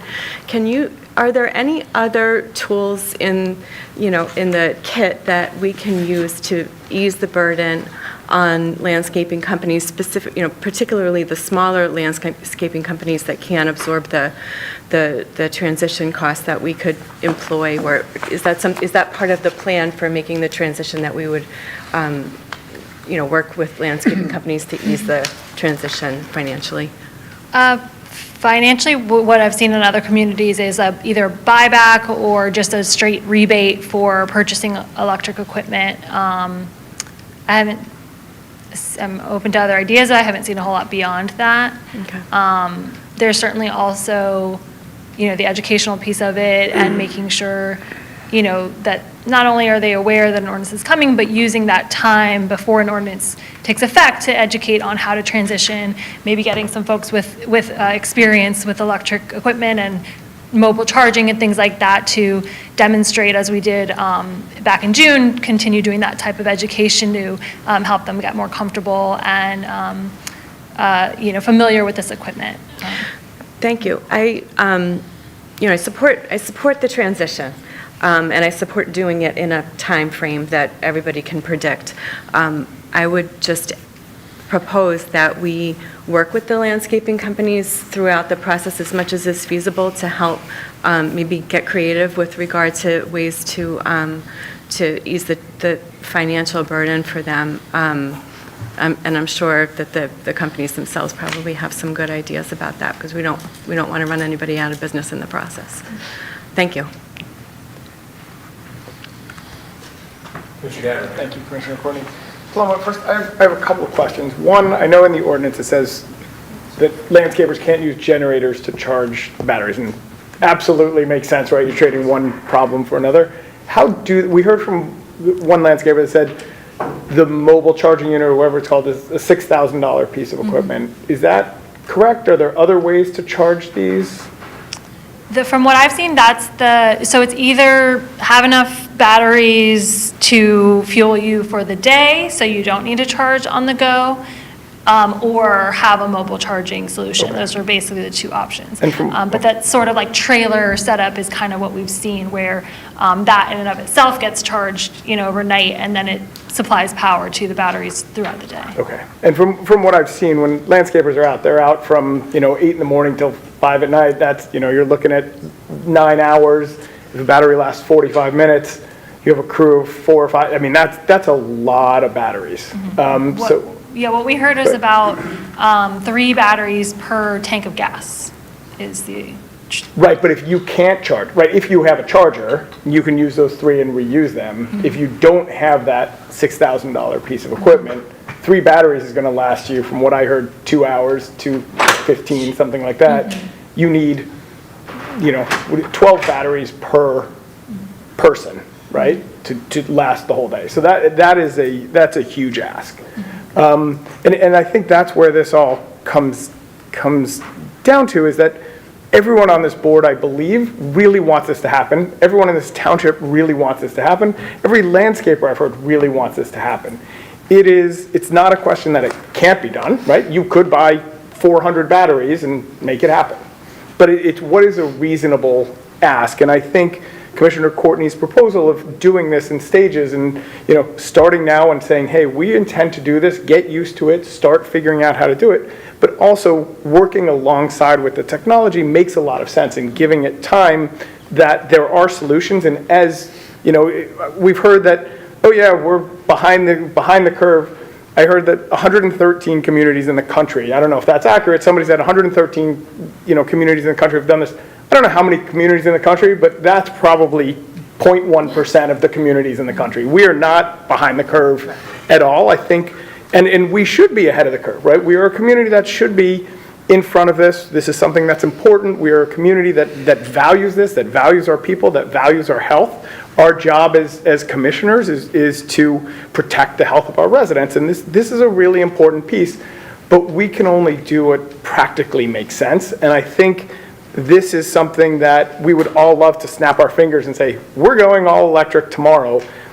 I don't think practically that's realistic. We've heard it from the landscapers tonight, and I think another question I had for you is, you've spoken to people throughout this process. Has the reaction from the landscapers tonight been representative of what you heard throughout the process, or others saying, yeah, we can definitely do this, it's not a big deal? I would say it's fairly representative. Okay. Can you say that again? I would say what we've heard tonight is fairly representative from what we've heard from the landscaping community as well as our own staff.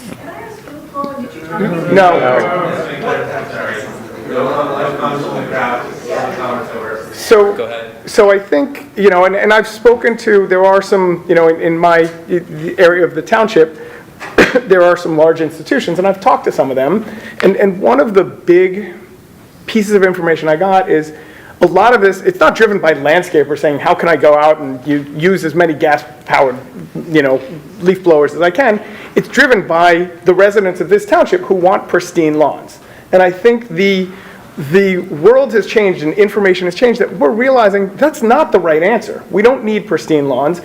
We heard this tonight. As you mulch the leaves, that's really healthy for the lawn. It's healthy for the bugs in the area and everything within this community. We shouldn't be looking for pristine lawns. There are going to be some people who always want that, and they're going to have to pay a price for it. But I think it's going to take time for us to make this change, for the technology to make the change. It's starting. It's there if you pay enough money, if you do that, but it's not practical where we are now. We have a township that have some really small plots of land, and we heard from some residents, it's crazy that somebody on a small plot of land is using a leaf blower to just blow leaves around, but there are other plots of land in this township that are 2-3 acres large and bigger.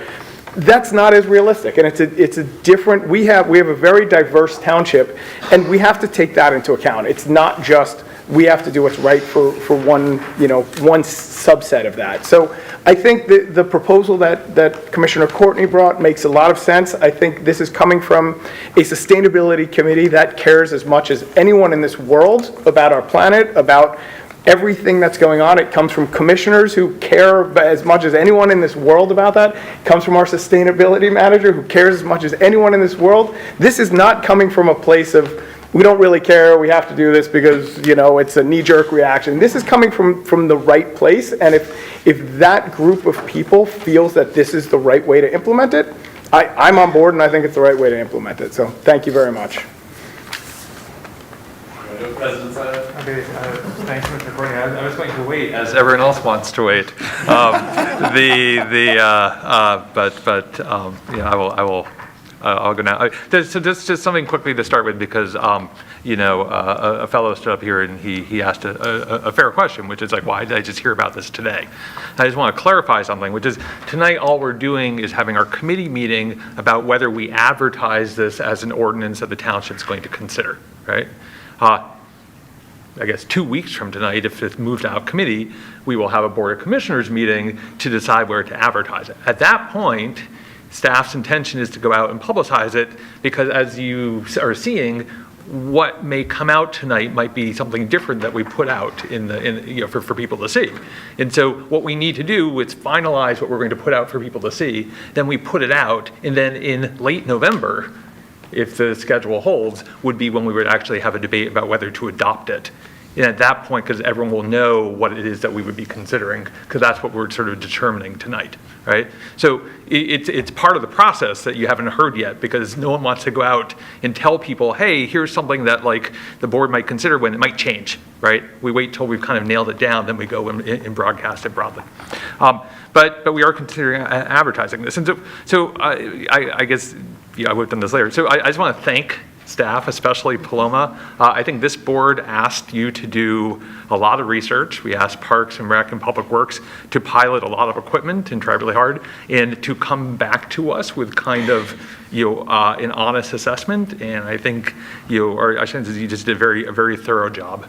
And we appreciate it very much for what we asked you to do. Part of what you did was we asked you, we're not the very first movers on this, right? And so other communities have started this, as we've heard, and we asked you to contact them and sort of learn what we can learn from people who have gone ahead of us, and we appreciate you doing that as well. And I appreciate staff's assessment of how things are working, with current technology. I think it's a very thoughtful recommendation that we got based off of current conditions. And so, like as I'm thinking about it, it's much in the spirit of Commissioner Courtney's amendment. It's about going forward, right? It's not about where we are right now.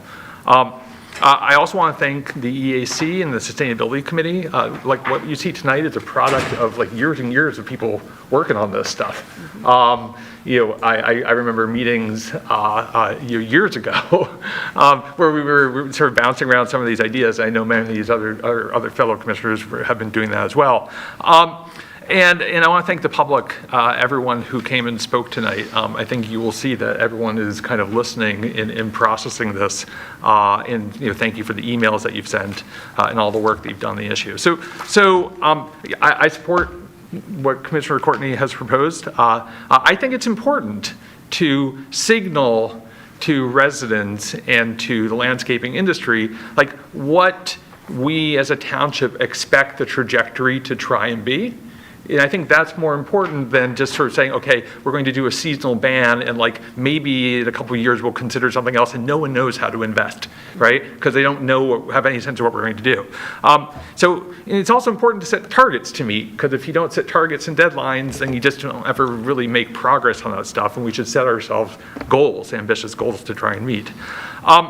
And so future boards can always walk it back if we're not there, right? Like, so if we get 2 years down the road or 4 years down the road and the technology's not there, future boards can extend the deadline, but at least we are working towards something and trying to accomplish something. By that point, by my count, something like 20 municipalities in the Northeast US, right, with trees, will have already implemented full bans, and so we will know a bunch by the time we start talking about eliminating the spring and the fall cleanup seasons. One of those is my hometown of Lexington, Massachusetts. I can tell you, I grew up in an area with leaves and debris and snow, and so I think we will learn a lot from that. So I support that. And more broadly, I support moving in this direction. I support the seasonal ban. I support getting to a full ban. I support eliminating gas-powered leaf blowers as quickly as we can. I think the health benefits are really, really clear. And the health impacts of these are really, really clear. And it's true, it's not just gas-powered leaf blowers, it's really all two-stroke engines, right? But these are clearly the obvious first step, and I'm pretty convinced that if you adopt electric technology for gas-powered leaf blowers, it becomes financially makes sense to do it for string trimmers and things as well. But in any case, the leaf blowers are clearly the most significant ones. They also have environmental impacts, and they also have noise impacts and quality of life. So really the question is like, what is the cost that you're willing to tolerate for these benefits? I find it interesting that of the communities, the many municipalities that have implemented seasonal bans, you don't see this massive outcry of our landscaping costs have gone up 3x, right? If landscaping costs have gone up 3x, right? those townships would have been inundated with complaints. I can't believe you imposed this ban, right? Like if we did that here and landscaping costs went 3x, we would have public comment for an hour of people saying, what did you do? We didn't hear about this leaf blower ban and now my costs went up 3 times, right? Like that's what we would hear. And that's not what is happening in this country. We are not seeing that.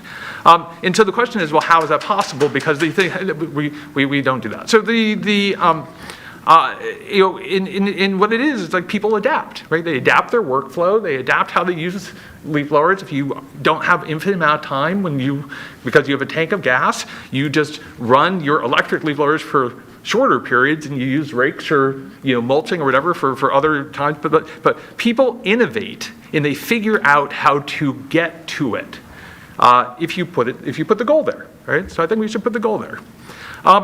And so I think the one tricky part, in the part that I have most difficulty with, is that we do have residents and also commercial enterprise that you have stranded capital, right? They have just bought new gas-powered equipment, and we're going to ask them to replace it. We heard from a fellow who you said, he sent an email, said he just, had leaf blower, perfectly good gas leaf blowers, have for 15 years. Why does he have to buy a new one? But for that resident, it's a $150 leaf blower, lasts 15 years. It's $10 a year. It is a cost, right? The question is, what is the cost that residents should be willing to bear? So I will say that I'm not going to ask people to do anything that I'm not doing myself. Have bought all this stuff for myself. It costs money. I sold my gas lawnmower to buy electric lawnmower. So it's part of doing of walking the walk. But even if the costs are somewhat higher, I'm not convinced that they're going to be all that much higher, but even if they're somewhat higher, we should accept that in the service of the health benefits, the environmental benefits, and the quality of life benefits. It is cheaper for chemical companies to dump their waste in rivers, and we don't let them do that, right? But we all, as consumers, pay more money because of it. We have higher costs. We don't allow lead paint in houses, even though lead paint was a superior paint to the alternative, right? Because lead paint has health consequences. We have catalytic converters in our cars, right? It makes the cars more expensive. It does. But it reduces environmental impact. We banned single-use plastic bags in this township, right? That required changing behavior and arguably more cost. And now what we just do is we just have a couple of bags in the back of our car, and we have adapted to that new regime. We require energy efficiency in new construction, even though that raises building costs. We do this all over the place when it is worthwhile. So really what we are asking is this worthwhile? Is the benefits worthwhile? And so this is why we need a mandate, right? Like I fully believe that people should bear the own costs that they create, right? So if it becomes somewhat more expensive for residents, they're paying more themselves rather than imposing a cost on other people in terms of the health impact. Instead of imposing a cost on other people for the environment, instead of imposing a cost on their neighbors from the noise, we're just asking them to do it themselves. So if it were just me, and if I were just representing Ward 12, I would just do a ban 2 years from now. No, Siri, please. My residents, overwhelmingly want that. We live in a heterogeneous township, right? And so we have different views in different places, in different needs in different places, and I recognize that. So the EAC's recommendation was to ban in 2 years. I'm supporting Commissioner Courtney's motion to do the phase-in, just recognizing that we're trying to find one policy that fits the entire township. But I was biking on Mill Creek Road. I'll finish with this, I'm sorry. I was biking on Mill Creek Road over the weekend. I bike all over the township and often bike through Commissioner Grimes' ward because it's beautiful to bike there. And usually I hear lots of leaf blowers and lots of landscapers. And just this past weekend, I was biking up Mill Creek Road and there was a crew raking leaves. And I thought, that could be Lower Merion. That would be amazing. Anyway, thank you, Commissioner Courtney. Thank you, President Steiner. Commissioner Ross. There's so many different facts, so many different, almost like two different religions here. People are quoting literature, people are quoting facts. No one's more interested in the human body health than I am. And I think some of the facts about Montgomery County, Larchmont, New York have been proven to be wrong, but we stand by what our beliefs are. Larchmont is a population of 7,000 people. It is not a peer community. I mean, I'm just picking on minor things. Montgomery, there's positives and negatives. You're holding your hands up. But I want you to know, as a township representative, that we have an incredible staff. And I trust the staff. Thank you, Paloma, for bringing this up and doing such a fine job of research. We have close to 500 people working in this township, and they're wed to this township. And they want to preserve their health, and they want to preserve the health of everybody. So we're not just looking at the individual property owner, but we have reached out to Public Works and have asked them to incorporate what they can in working. We have financed it so they can get weed whackers, lawnmowers. We once tried a trash truck that was electric powered, but we couldn't, it was so large you couldn't pull it down the streets. So that went back. Some of the technology is just not there. And I love my battery operated leaf blower. I love it because it has no cord on it and I can walk around, but it is powerful. It does not last a long time, and when the battery goes, I'm not sure what I'm going to do with it, period, and how I'm going to dispose of it. So I just want the public to understand that we have a large number of people in the township that are doing their due research, trying things out, and progressing towards the point where we're all going to agree and we're all going to be happy without putting mandates on them, which may not be so wise. So I trust that right now our commercial property teams that go out and take care of the parks and the township simply can't possibly work with all electric. They just can't right now. But they're bringing it in and they're trying it and they're trying to use it in certain areas. So there may be a diversity of opinion, but we're all in the same ballpark. And you have an incredible township staff. So I applaud all of you. Thank you. Commissioner Epstein. Eloquent, so I'm not going to be. I never expected from this ordinance that there would be an exact trade-off from gas-powered to electric. That should not be the goal. This is largely an aesthetic issue. Leaf removal, there are areas where it is safety. For the most part, with these large properties, it is aesthetic. I cannot, in good conscience, the external cost that was brought up by Mr. Cronin, again by President Sanai, apply that external cost on the health of the community for what is largely an aesthetic choice. And I'm going to get this wrong too probably, but I would like to possibly amend your motion. Can I do this? I can do this. To say that from beginning January 1st, 2026, the use of gasoline-powered leaf blowers should be prohibited from January 1st to March 1st, as you stated, and shall be prohibited from June to October. Now, we go to January 2027, the use shall be prohibited from January 1st to October 1st. Full stop. And then beginning January 1st, 2028, full ban, and every year thereafter. So tightening it up a bit, just put it out there. To clarify that instead of a 2-4, it's a 1-2. Yeah. Got it, gotcha. I will second See how that. quick that was too? I won't consider it friendly just in case it fails. I don't want to have to make my motion again. It's okay. Do I need a second? I need a second. I seconded. Oh, you did? Oh, I heard. Sorry, thank you. Yeah. It's late. Okay. You only heard the unfriendly part again. Commissioner Kramer. I've been working on this issue for at least 4 years on our sustainability committee because I determined early on that this is one of the most impactful efforts that we can make to address climate change. These are so polluting that there are a lot of things that we can do that are going to have an impact. This will have the biggest impact of just about anything that we could do.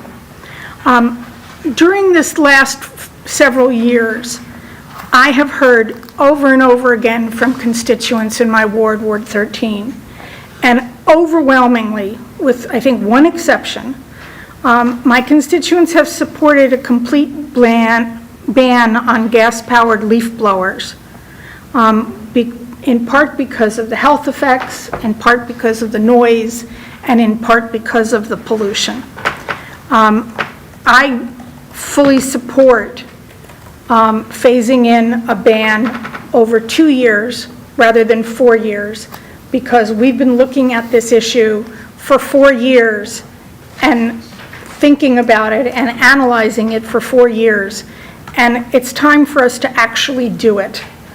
I would also support a program to subsidize the transition for our residents and for our landscapers, as our sustainability manager proposed to our sustainability committee last year. Unfortunately, the proposal to create this incentive, a financial incentive program to encourage the transition, was never brought to the full board for consideration. And I hope that that proposal will come before the full board this year for consideration. The cost of it was going to be about $150,000 to set up a website and to provide incentives. And I think that that's money that is well spent for our community. And I hope that this will be brought forward for us to consider as part of our budget deliberations this year. It wasn't brought forward despite our sustainability committee considering it and supporting it. It wasn't brought forward to the board last year. In sum, I absolutely support Commissioner Epstein's amendment. Commissioner Zeloff. Thank you, Commissioner Courtney. I want to start with a question for Paloma. I understand that some of the work you have done was working with neighboring municipalities, and your very thorough memo provided information about municipalities in other places. But please tell us about our neighbors, and please tell us about our region, because I believe that Lower Merion Township is the only, well, let me put it this way. We're one of the few that are considering this, and today there are no townships in the Commonwealth of Pennsylvania with the kind of ban that we're talking about. As far as I know, there's no municipalities in Pennsylvania that have this ban or any seasonal or year-round restriction on leaf blowers. I know, I believe someone alluded to this in the comments, that Swarthmore brought one forward for consideration. It has been tabled. There are, as a slight correction, there are a number of communities that are considering it. Many of them are looking to see what we do before they act. So you did say that when we were conversing this week. So what's your expectation about our neighboring communities? And here's why I'm asking. Because the gentleman here representing contractors and the contractor who've spoken tonight, they don't know or care really where the borders are, right? We live in a region, and we have contractors who service our region. And so down the road, maybe not tomorrow, but down the road, it would be ideal if our adjacent municipalities we all had the same rules when it comes to this issue. Is that a reasonable expectation? Is that something that you are working with other municipalities on? Tell us where you think that goes, or how we get there. Maybe that's a better way. How do we get there? So there's an organization called Penn Environment that has been kind of working behind the scenes to gather communities that are interested in this type of ordinance, to get them to start talking to each other. And that's how I know that there's other municipalities interested in this, and I've had conversations with their representatives. I think if you use the plastic bag ordinance as an example, when we were considering ours, we looked at the way that those were crafted in other communities, and followed along and others followed along once we had ours. So I think it's reasonable to expect that there will at least be efforts for regional cohesiveness around ordinance, because as you mentioned, it makes sense. Someone working in Lower Merion, across the street over to Haverford or into Narberth, they might not even know that they're doing that. And so it's certainly helpful to have consistent rules across municipal lines. So is that something that you, if this moves forward in our process, is that something you plan to engage in and to make it a priority? I would be happy to do that, yes. Because I think this really works if that occurs. Mm-hmm. If it doesn't occur, it's much more difficult Mm-hmm. for the contractors in their future, for compliance in this township. Right. And so while we're talking about municipalities, there's a lot of good public comment tonight. But it was not good comment to say that we are somehow lagging. I asked Ernie, how many municipalities are there in this great country? I guessed 10,000. He said 80,000. So if there's 113 that have some sort of ban, okay. But we are leading, not lagging. Having this discussion tonight with lots of public comment from contractors, tremendous staff work leading up to this, and work by commissioners, and what Paloma just told us, we're leading what could occur nearby and beyond in southeastern Pennsylvania. And I think that's a very important point. Some comments were made about listening to residents. So in this room, we were all listening to all the speakers. We also listen in other ways. We get a lot of emails, we have lots of conversations. To my surprise, in my ward, when I sent out an email last week, I got a lot more response than I expected that opposed this, opposed the proposal. And so I went and had email, back and forth and some conversations to try and understand, to try and explain that I think that what's been proposed in Paloma's very thorough memo that had tremendous substance, I thought, was a good place to start. So, I worked through that, but there are, we heard from Commissioner Gabbard, this community, we have people live in dense areas with small parcels, we have people live in less dense areas with large parcels, and people with the small parcels hire contractors or do it themselves, and people who have large parcels hire contractors or do their landscaping themselves. We have all of those combinations. It's true. I mean, there are people with large parcels who love to do yard work, and they don't use, I shouldn't generalize, the ones who've contacted me don't use battery-powered blowers because they don't meet their needs. So other categories of pushback were cost, more rules that that the residents have to pay attention to, questions about whether this really will be beneficial environmentally. So those are the sort of the categories of pushback, but I think it's a reasonable start. The technology's not where it needs to be, but it's continuing to improve. Is it improving as fast as we expected? I'm not sure. I have great confidence, and I wish Donna were here, but I'm sure you will pass this on, Ernie, in the work of our Parks Department, in evaluating what works on our large parcels that we are responsible for. I think they've tried to work with battery-powered equipment and are continuing to do so. But noise and fumes are a quality of life issue here and everywhere, and that's why I think that this is a good place to start, as the memo proposes, with the exception that I believe spring should be defined as March, April, and May. So it'll be 6 months on, 6 months off. And let me conclude by saying, as President Sinai did at my house, we cut our own lawn, and I have a battery-powered leaf blower. I can't stand the gas-powered leaf blowers. You have to mix the oil and gas. They're heavy and loud, and then there's lots of fumes. So I don't use one. But we have all the issues have been talked about tonight. We have a proposal to phase out their use, and I think it's a good place to start. Thank you. Commissioner Grimes. Thank you. Before I start, just for clarity, so Commissioner Epstein put an amendment out that hasn't been considered. That's right. And I'm not criticizing that, I'm just saying I walked in here with 2 amendments, but I now have 4 because of the amendments you proposed. Well, we have one motion on the floor and 1 amendment to that motion.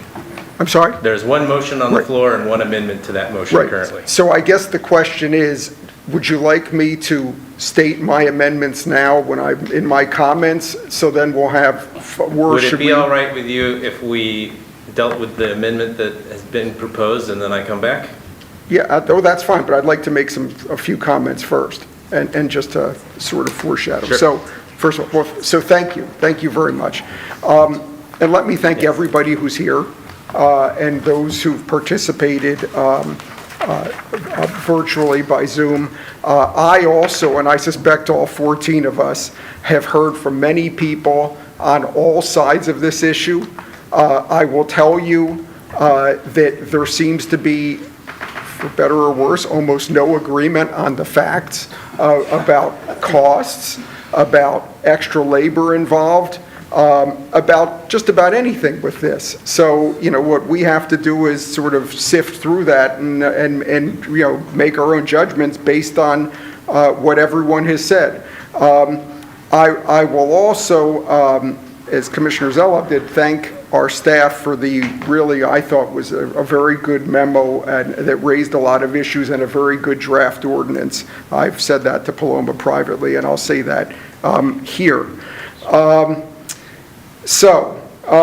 think that I think a lot of us agree on the end game here, that we want to reduce reliance on gas-powered leaf blowers, if not eventually ban gas-powered leaf blowers.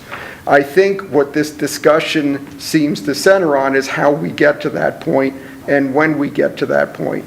And my perspective is going to differ from what some of my colleagues have said, although I think I'll be consistent with what other colleagues have said. I found the staff memo, as I said a moment ago, very persuasive. And I note in there that the staff, based on their experience, sees a continued need to use gas-powered leaf equipment for storm cleanup, spring and fall cleanup, and I know because that was raised with respect to the person who raised it, they use gas-powered blowers for spring cleanup and envision a continuing need to do that. And I think that will be for our residents the same way. Staff found that electric equipment is currently not available or suitable to meet the needs of township equipment operators while providing the same level of service. I will note that I personally have at least twice in this forum asked people to email me brands and model numbers of electric blowers that do meet equivalent standards of the gas in terms of performance, and I have yet to get an email. And that's just my experience, but I've raised that twice at this board. Staff also found that work using electric leaf blowers requires additional investment and labor hours to complete. We've heard a lot of conversation tonight about the cost of buying the equipment. What we haven't heard a lot of discussion about is the extra I don't want to call it man hours, person hours required in terms of personnel that operate the equipment that will need more time using electric blowers for the foreseeable future to do the same kind of job that some residents want. Certainly, my motivation is I see the benefits, the health benefits, environmental benefits of moving to electric equipment, and I don't oppose doing that in a reasonable way. I also, though, in addition to the other things I've already raised, don't think it's important to remember that the decisions we make tonight will probably have a material economic impact on those residents of our township who own larger properties. Even with a partial ban on gas equipment, those who have larger properties are going to bear the brunt of increased costs associated with the longer labor time needed and the more staff needed to complete the landscaping work that, whether you call it, they need it, they desire it, it's what they want to do on their properties, and they will be paying more because it takes longer and more people to do that work. Something our staff has found, and certainly the landscapers who were kind enough to reach out to me, and some residents have told me that also. I've heard of estimates of prices that prices could go up as much as 25 to 50%. I don't know that that's true, but what I do believe is that there will be a very substantial price increase, at least in the first few years associated with the increased labor. I don't think that's equitable. I don't think that any of us should assume that a resident who has a larger property in this township can necessarily afford that any more than any other resident of this township can have. And I'm particularly sensitive to residents who, of course, some have owned their properties for decades. Some tonight we've heard of owned their property for decades. They moved here in this township knowing that they were going to be able to maintain their properties a certain way, and certainly not with an expectation that they were going to be asked to bear higher costs that others will because they own larger properties. So I think we need to be careful with that. So having said all that, as I said earlier, I have no intention of opposing the restrictions on the restrictions proposed on gas blowers, or even most of staff's proposal. I do agree that less use of gas-powered equipment will have the beneficial effects that so many have discussed. So at the proper time, I will suggest some amendments, but let me just outline them now, just very briefly. I came in here tonight thinking that we should have a 3-month window in the spring, just as we are proposing to do in the fall. The reason for that is because we don't know, a 2-month window could create a compression of demand for our landscapers to do the work that they must do with leaf blowers. It could further lead to a further increase of cost because they can't get to everyone that wants their services. They may have to hire people, which leads to increased costs. They're passed on. Further, just like our experience with paving in this township, there's weather. When the leaves are wet, when they're heavy, it's hard to do the work with gas blowers. It's probably even harder to do it with electric blowers. So I think initially having a 2-month window is too short. I suggest that we err on the side of a 3-month window, whatever it would be, whichever 3 months that would be, and go from there and see how it works.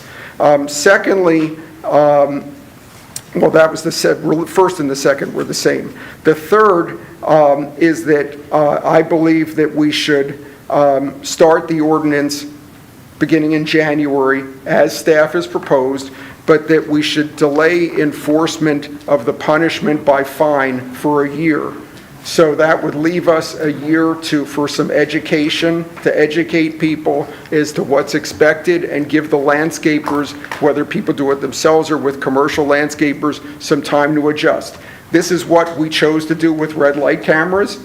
We delayed the enforcement of fines on red light cameras to give people a time to adjust to that. I think there's the same argument works here. Let's go with a year of education. I highly doubt that if we do that, every landscaper is going to wait until December 31st, 2026 to dump their gas-powered blowers for any time of the year, because people will have notice that it's coming into effect and they'll start making adjustments. The last thing that I am going to suggest is that we not phase out the windows at a definite time at this point. Why? Because we don't know when the technology in electric is going to be sufficient so that there will no longer be a need for the township or anyone else to use gas blowers. Could be 2 years, could be 3 years, could be 5 years. We had conversations at this board several years ago about using EV police cars. And At that time, the discussion was, well, they could be used for civilian purposes, but not to chase perpetrators around the township because the power isn't there. It's now probably 3-4 years since that discussion, and the technology is still there, not there. And by setting an artificial deadline that is not based on anything but a desire to phase out gas totally at some point, I think is arbitrary, it's guesswork, and there's no need to do it. I would also note that if time goes by, which time will go by, when time goes by and electric blowers are up to snuff so that they're as effective, I don't even know that we would need, I'm not suggesting we shouldn't have a phase out totally at some point, but I'm not sure it would be needed. Because if the cost of electric is lower and it will be just as efficient as gas, I'm sure that every contractor and resident will be buying electric anyway. So I'm not sure why this arbitrary deadline would be needed. So now that I've given that explanation, Mr. Chairman, at the proper time, I will make these motions with, I assure you, a much shorter speech. Thank you. All right. Why don't we vote on the amendment that is on the floor, which is to change the phase-out schedule from a 2-year, 4-year to a 1-year, 2-year schedule. All those in favor, please raise your hand. 1, 2, 3, 4, 5, 6. What are we at today? 3, 6. Are we at 12 today? No, 13. 13. That amendment fails. You might as well Oh, go no, through there's somebody. somebody may abstain, so go through the vote. Go through the Sorry. Yeah. All opposed, please raise your hand. 1, 2, 3, 4, 5, 6, 7. There, now. Any abstentions? Thank you. All right, so that amendment fails. Commissioner Grimes, would you like to make an amendment? Bear with me. My next amendment, based on the motion that you made tonight, would be to restore the start of the spring period on March 1 and end it on June 1. Can you refer to the section of the ordinance? If you give me a second. 92.6A. I'm sorry, it's 92-6, Commissioner Bernheim, 92-6A. So it would go March 1 to June 1. That's part of it anyway. Second. Motion has been seconded. Any comment on the motion? All right. All those in favor of changing the spring window, please raise your hand. 1, 2, 3, 4, 5, 6. All those opposed, raise your hand. 1, 2, 3, 4, 5, 6, 7. That amendment fails. Okay. Commissioner Grimes. They're mine. What's that? Next one is to amendment to section 92-10 enforcement, to add a clause, and this is on the sheet that all of you have in bold at the bottom, that enforcement and punishment by fine pursuant to 92-10A is not authorized on or before January 1, 2027, but a warning may be sent to the violator. This is a new provision that, again, in plain English, enforcement starts, but no fining residents until next January.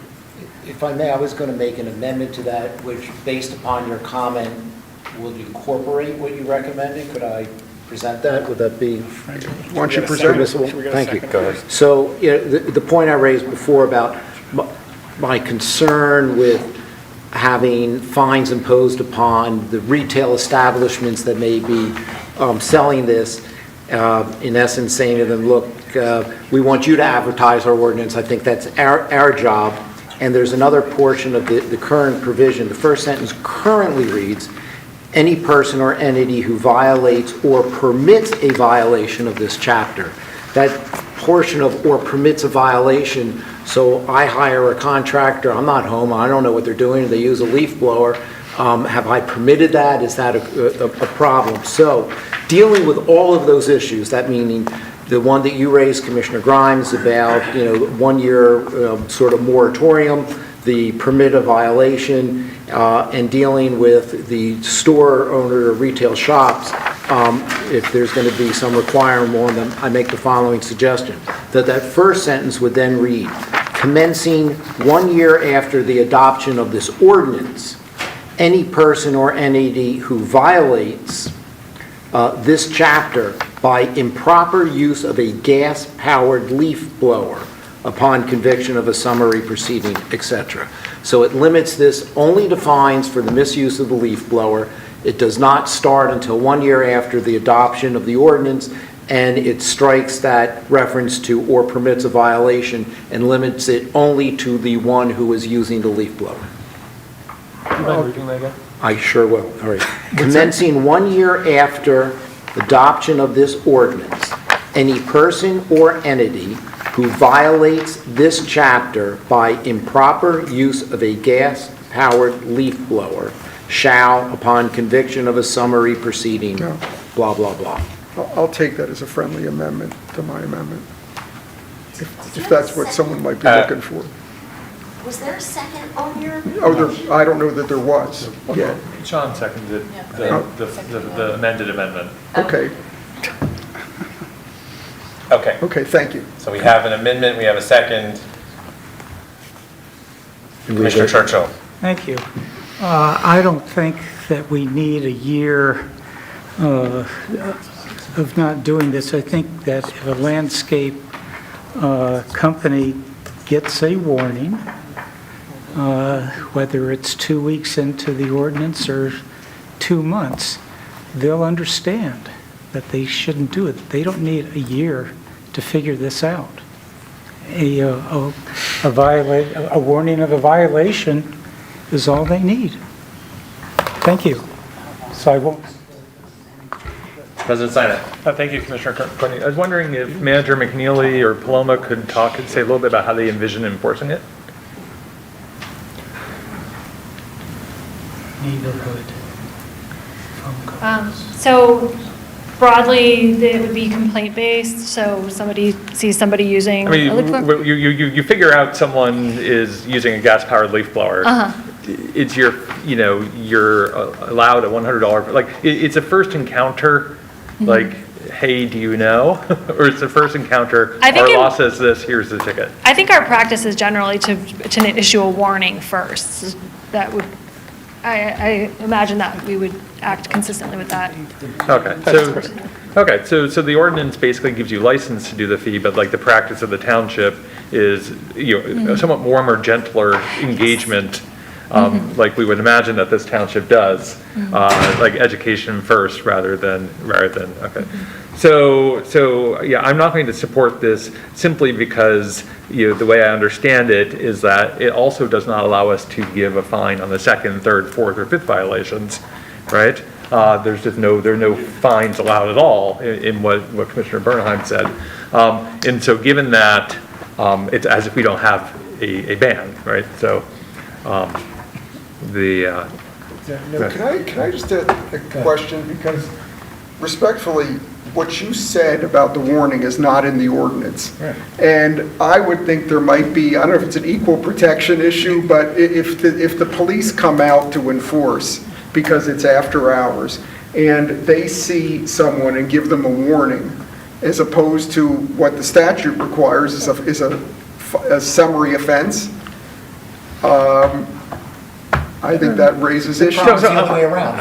It's going to then be arbitrary, and the first time you go to enforce a fine, it's going to be challenged, and we're going to lose. okay, so then I will withdraw the warmer, gentler part. It's kind of irrelevant, and I will just simply say I'm not going to support 0 fines for the first year, because then we might as well not have an ordinance. Thank you, Commissioner Courtney. Commissioner Gabbard. I have the same concerns as President Sinai. I would like to propose maybe after this is voted, if it's appropriate at that time, to say the first offense is a warning, the second offense is a $100 fine. Essentially, add a warning as the first, and then push everything down from there. After this, I will make that proposed amendment. Silence the phone, please, sir. Thanks. So, that's it. All right, Commissioner Whalen? At the risk of confusing us further, I fully support Commissioner Bernheim's language revision with regard to the second piece of anyone who essentially allows a permit. So I'm wondering if we can split those two, because I would also support Commissioner Gavrin's attempt at revision, because I do agree with Commissioner Bernheim and Commissioner Grimes that we need a kind of a phase into the warning / fine, and so I would agree with Commissioner Gavrin about that, but I'm just wondering if we can split, because I like the language. Take the amendment as is, and should it fail, we'll make another one. Okay. Thank you. And I'll just make a quick comment on it. I am also opposed to this change. Commissioner Grimes, in your earlier comment, you drew an analogy to red light cameras, and my recollection of why we delayed on red light cameras was to give LMPD time to understand better how to implement the enforcement of red light cameras, not because people don't know the law of stopping at a red light. And I feel the same thing here. When we pass an ordinance, it is the job of the landscaping crews and the residents and homeowners, whomever, to understand that the law is that you should not use a gas-powered leaf blower. And then I also defer to our staff who and our police force who have ample experience in enforcing our ordinances to understand when a warning is warranted versus when a fine is warranted. Commissioner Zilla. I'm going to briefly say that I support the amendment. I certainly support enforcement of all our codes because most people know them. I'm particularly unhappy about repeat violators. This, however, is very different. This is brand new. Most people in this township don't even know this discussion is happening tonight. And in fact, the landscaper said it. And so there's going to be a long learning curve. And part of what Paloma's going to be doing and staff's going to be doing is educating repeatedly the residents and the institutions and the commercial businesses, commercial property owners, about this far-reaching change in our code. And so I think an extended period of warnings, in this case for those reasons, is appropriate. All right, Commissioner Bernheim has asked for one more chance to make this all better for us. Yeah, let me see if I can mesh all of this together to get us behind it. So from what I read before, if you would then scratch that first predicate which says commence 1 year after adoption of this ordinance, and then now the first sentence would read as follows. Any person or entity who violates this chapter by improper use of a gas-powered leaf mower shall first receive a warning and thereafter, upon conviction, in a summary proceeding, blah, blah, blah. That way, the first thing out of the gate would be a warning, then the next thing would be upon conviction for misuse of a gas-powered leaf blower. For those individuals or entities that actually use it, they would be subject to a fine. Commissioner Grimes, would that be considered friendly? Yes, it would. Just All a right. very quick Who was point the of order, seconder? or point of Excuse me, clarification. Commissioner Whalen, 1 second. Just who seconded that one? Was it Commissioner Kramer? Commissioner Kramer. Commissioner Kramer, is this also friendly to you? I'm sure. Okay, we have a revised amendment. Commissioner Whalen. Just one quick point of clarification. Commissioner Bernheim, you revised the one piece that I wanted to revise. You're still keeping in the deletion of the other language that you already said. Yes, Correct. violate. Or permits a violation. Okay, perfect. is Thank out. you. Okay. President Simon. So just two questions. So, sorry, this is what happens when we do this on the fly in a meeting, which everyone knows I love. So the first is that, Commissioner Bernheim, your intent is that this never expires, right? That this is always a warning first. Correct. You've described. Okay. Right. I just want to make sure I understand what you're proposing. The second is, so we have a situation where it's like the same landscaping firm, but it's a different person in the truck each time. What is a first violation? Well, This might be for the manager because we already have a schedule for first, It's second, any third. person or entity. That's, So that would be that's the why it's a entity. legal question, so entity wins here. Correct. Okay. Okay, thank you. That was my clarification. Each crew needs All its right. own LLC. All those in favor of the amendment on the floor, please raise your hand. 1, 2, 3, 4, 5, 6, 7, 8, 9, 10, 11, 12. All those opposed? 1. All right, amendment carries. Commissioner Whalen, I don't think you need yours anymore, is that correct? No, I'm all Great. set. All right, Commissioner Grimes, back to you. Thank you. My last amendment was, now, just for clarity, and I apologize for needing a clarification. I believe I believe that the ordinance as proposed does not have the automatic phase-out of the permissive windows, correct? Because President Sinai, I believe you spoke about having an automatic phase-out, or so did Commissioner Kramer, about having an automatic phase-out of the permit. So total ban on, I'm sorry, say it differently, a total ban on, The motion on the floor is, this is where it's, I'm sorry. is the approach that I have in my email. I'm which sorry, is- there's where it was, yes. It's the 2-4. My amendment, thank you for reminding me of that, because it makes this that much easier, at least for me. My amendment would be to delete section, your 92.6A, which, with the language that you added in 92.6A, which beginning January 1, 2028, and every year thereafter. So removing the 2-4 phase out, and so. Yes, correct, thank you. Leaving indefinitely the spring and fall exemptions. Correct. Okay. Do we have a second to that amendment? We need Seconded by Commissioner Bernheim. Is there anyone who? Can you please repeat it one more time so that we know what we're voting So on? the amendment effectively brings it back to what the initial proposal by staff was, such that there is no phase-out schedule. The spring and fall exemptions will exist until a future board removes them. Thank you. Any discussion on this one, or should we vote? All right, all those in favor of the amendment on the floor, please raise your hand. 1, 2, 3, 4. All those opposed, please raise your hand. 1, 2, 3, 4, 5, 6, 7, 8, 9. That amendment fails. We are back to my original motion with the change that Commissioner Bernheim and Commissioner Grimes amended regarding the initial warning and the removal of the finding the one who permits the violation. Commissioner Kramer. I would like to make an amendment. I would like to amend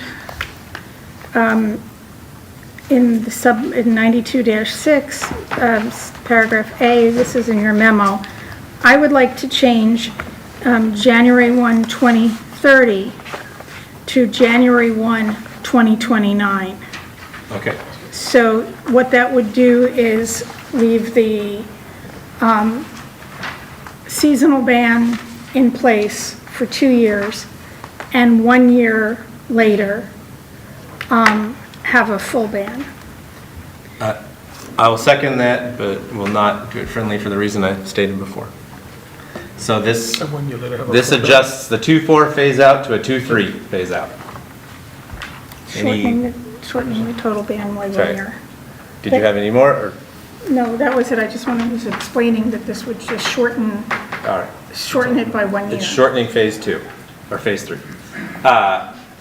Any comments on this one? All right. All those in favor of the amendment to go from 2-4 to 2-3, please raise your hand. 1, 2, 3, 4, 5, 6, 7, 7. All those opposed, please raise your hand. 2, 3, 4, 5, 6. That amendment passes. We are at a 2-3 phase out. Are there any other amendments or discussion? Commissioner Churchill, please. Even though we've voted on this, future commissioners may either want to accelerate or decelerate this progress. That is correct. Any So I'm not- ordinance we I'm not have gonna can be worry changed about by it. a future board. All right, I don't see any other hands, so we are now voting on the motion on the floor. All those in favor, please raise your hand. 1, 2, 3, 4, 5, 6, 7, 8. All those opposed, please raise your hand.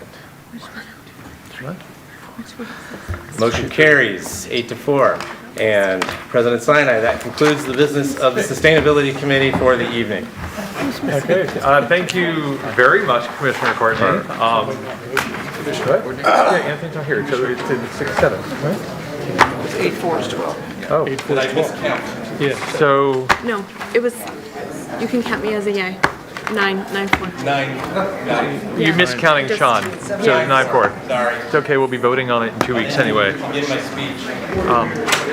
Okay, so we're going, so if I can ask people to exit the room quickly, because you are done, but we are not. We still have 4 more meetings to do this evening. We still have a meeting occurring, people. Please exit the room. So you do have a video. That's my teaching voice. I've been looking for that. Okay, so we are going to move directly to the next committee meeting, which is the Finance Committee, and I recognize its chair, Commissioner Zilloff. Thank you, President Sinai. There are 8 items on tonight's Finance Committee agenda. My hope is that we will get through 8 faster than the sustainability If got I can ask the through people in 1. the room to, if you're going to have conversations, please do it outside the room. Thank you. First item on tonight's agenda is for the Finance Committee to consider awarding a contract for renovations to the basketball court in Wynwood Valley. To advance our discussion, I will move that the Finance Committee recommend to the Board of Commissioners approval to award a contract for Wynwood Valley basketball court renovation to the following low bidder in accordance with bids received on Thursday, September 11th, 2025, with the recommendation of the Chief Financial Officer and approval of the Director of Parks and Recreation and the Township Engineer to Mayfield Site Contractors in the total bid amount of $181,890. Do I have a second? I do, from Commissioner Churchill. I'm going to call on our Chief Financial Officer, Adam Shumsky, to tell us more. Thank you, Commissioner Zelov, and good evening, Board of Commissioners. This first award for you this evening are for improvements at the park along Remington Road.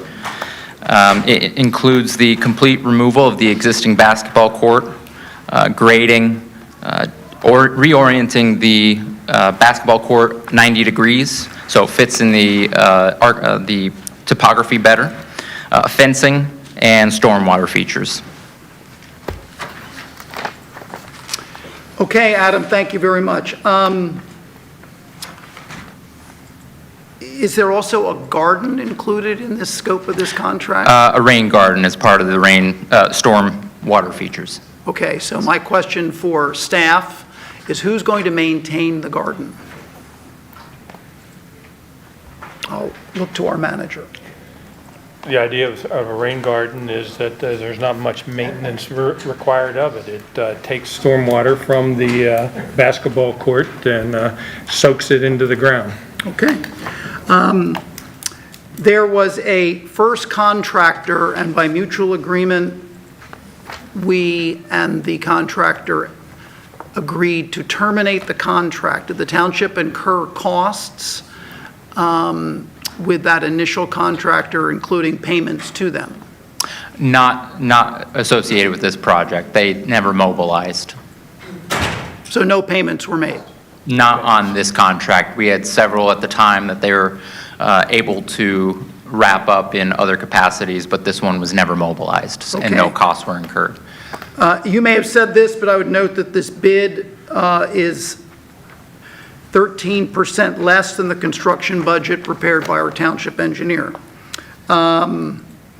So with that, I think I jumped the gun on questions, but I will ask if the member of the public in the room has any questions or comments. Seeing none, Jody, any members of the public with questions or comments online? No one has their hand. Thank you both. Members of the committee with questions or comments on this item? Commissioner Bernheim. I probably shouldn't do this at 9:20 at night, but your predecessor would be really upset if I didn't. Can you explain a backboard assembly for $23,000? I presume that is all of the features, and not necessarily just putting a backboard on a pole.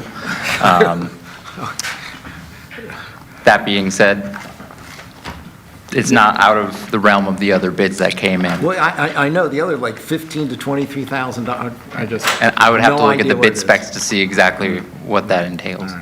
All right, thank you very much. Nevertheless, there's still the low bidder. Other committee members with questions or comments? Commissioner Churchill, this item is in your ward, I believe. Yes. You asked the question of, just responsibility of taking care of the rain garden, other things. Even though I would view that as the township's responsibility, we do have a Friends of Wynwood Valley Park, which they have a very good history of cooperating and improving the park. So if, the township doesn't want to do it, the Friends will. Thank you very much for pointing that out. Friends groups do really add great value to our parks. Other committee members with questions or comments? Yes, Commissioner Rossman. Commissioner Churchill, this is desirous of the neighborhood to have this redone? In other words, yes. full-court basketball? The reason, at least when I was playing basketball, is if you missed, it would go into the creek. This way, it'll just go to another field. So yes, cocking it 90 degrees is going to save. Okay, but the neighborhood wants... Yes. Okay, good. Thank you. Other committee members with questions or comments? Okay. Seeing none, the motion has been made and seconded. All those in favor, raise your hands. Thank you. Any who abstain or oppose? Seeing none, Madam Secretary, that item passes unanimously. All right, item 2 is for the committee to consider awarding a contract for commingled recycling services. This may look familiar. Adam? Yes. Oh, so- I'm sorry, before you Please. speak, I'm going to make a motion. Jody, I'm still learning.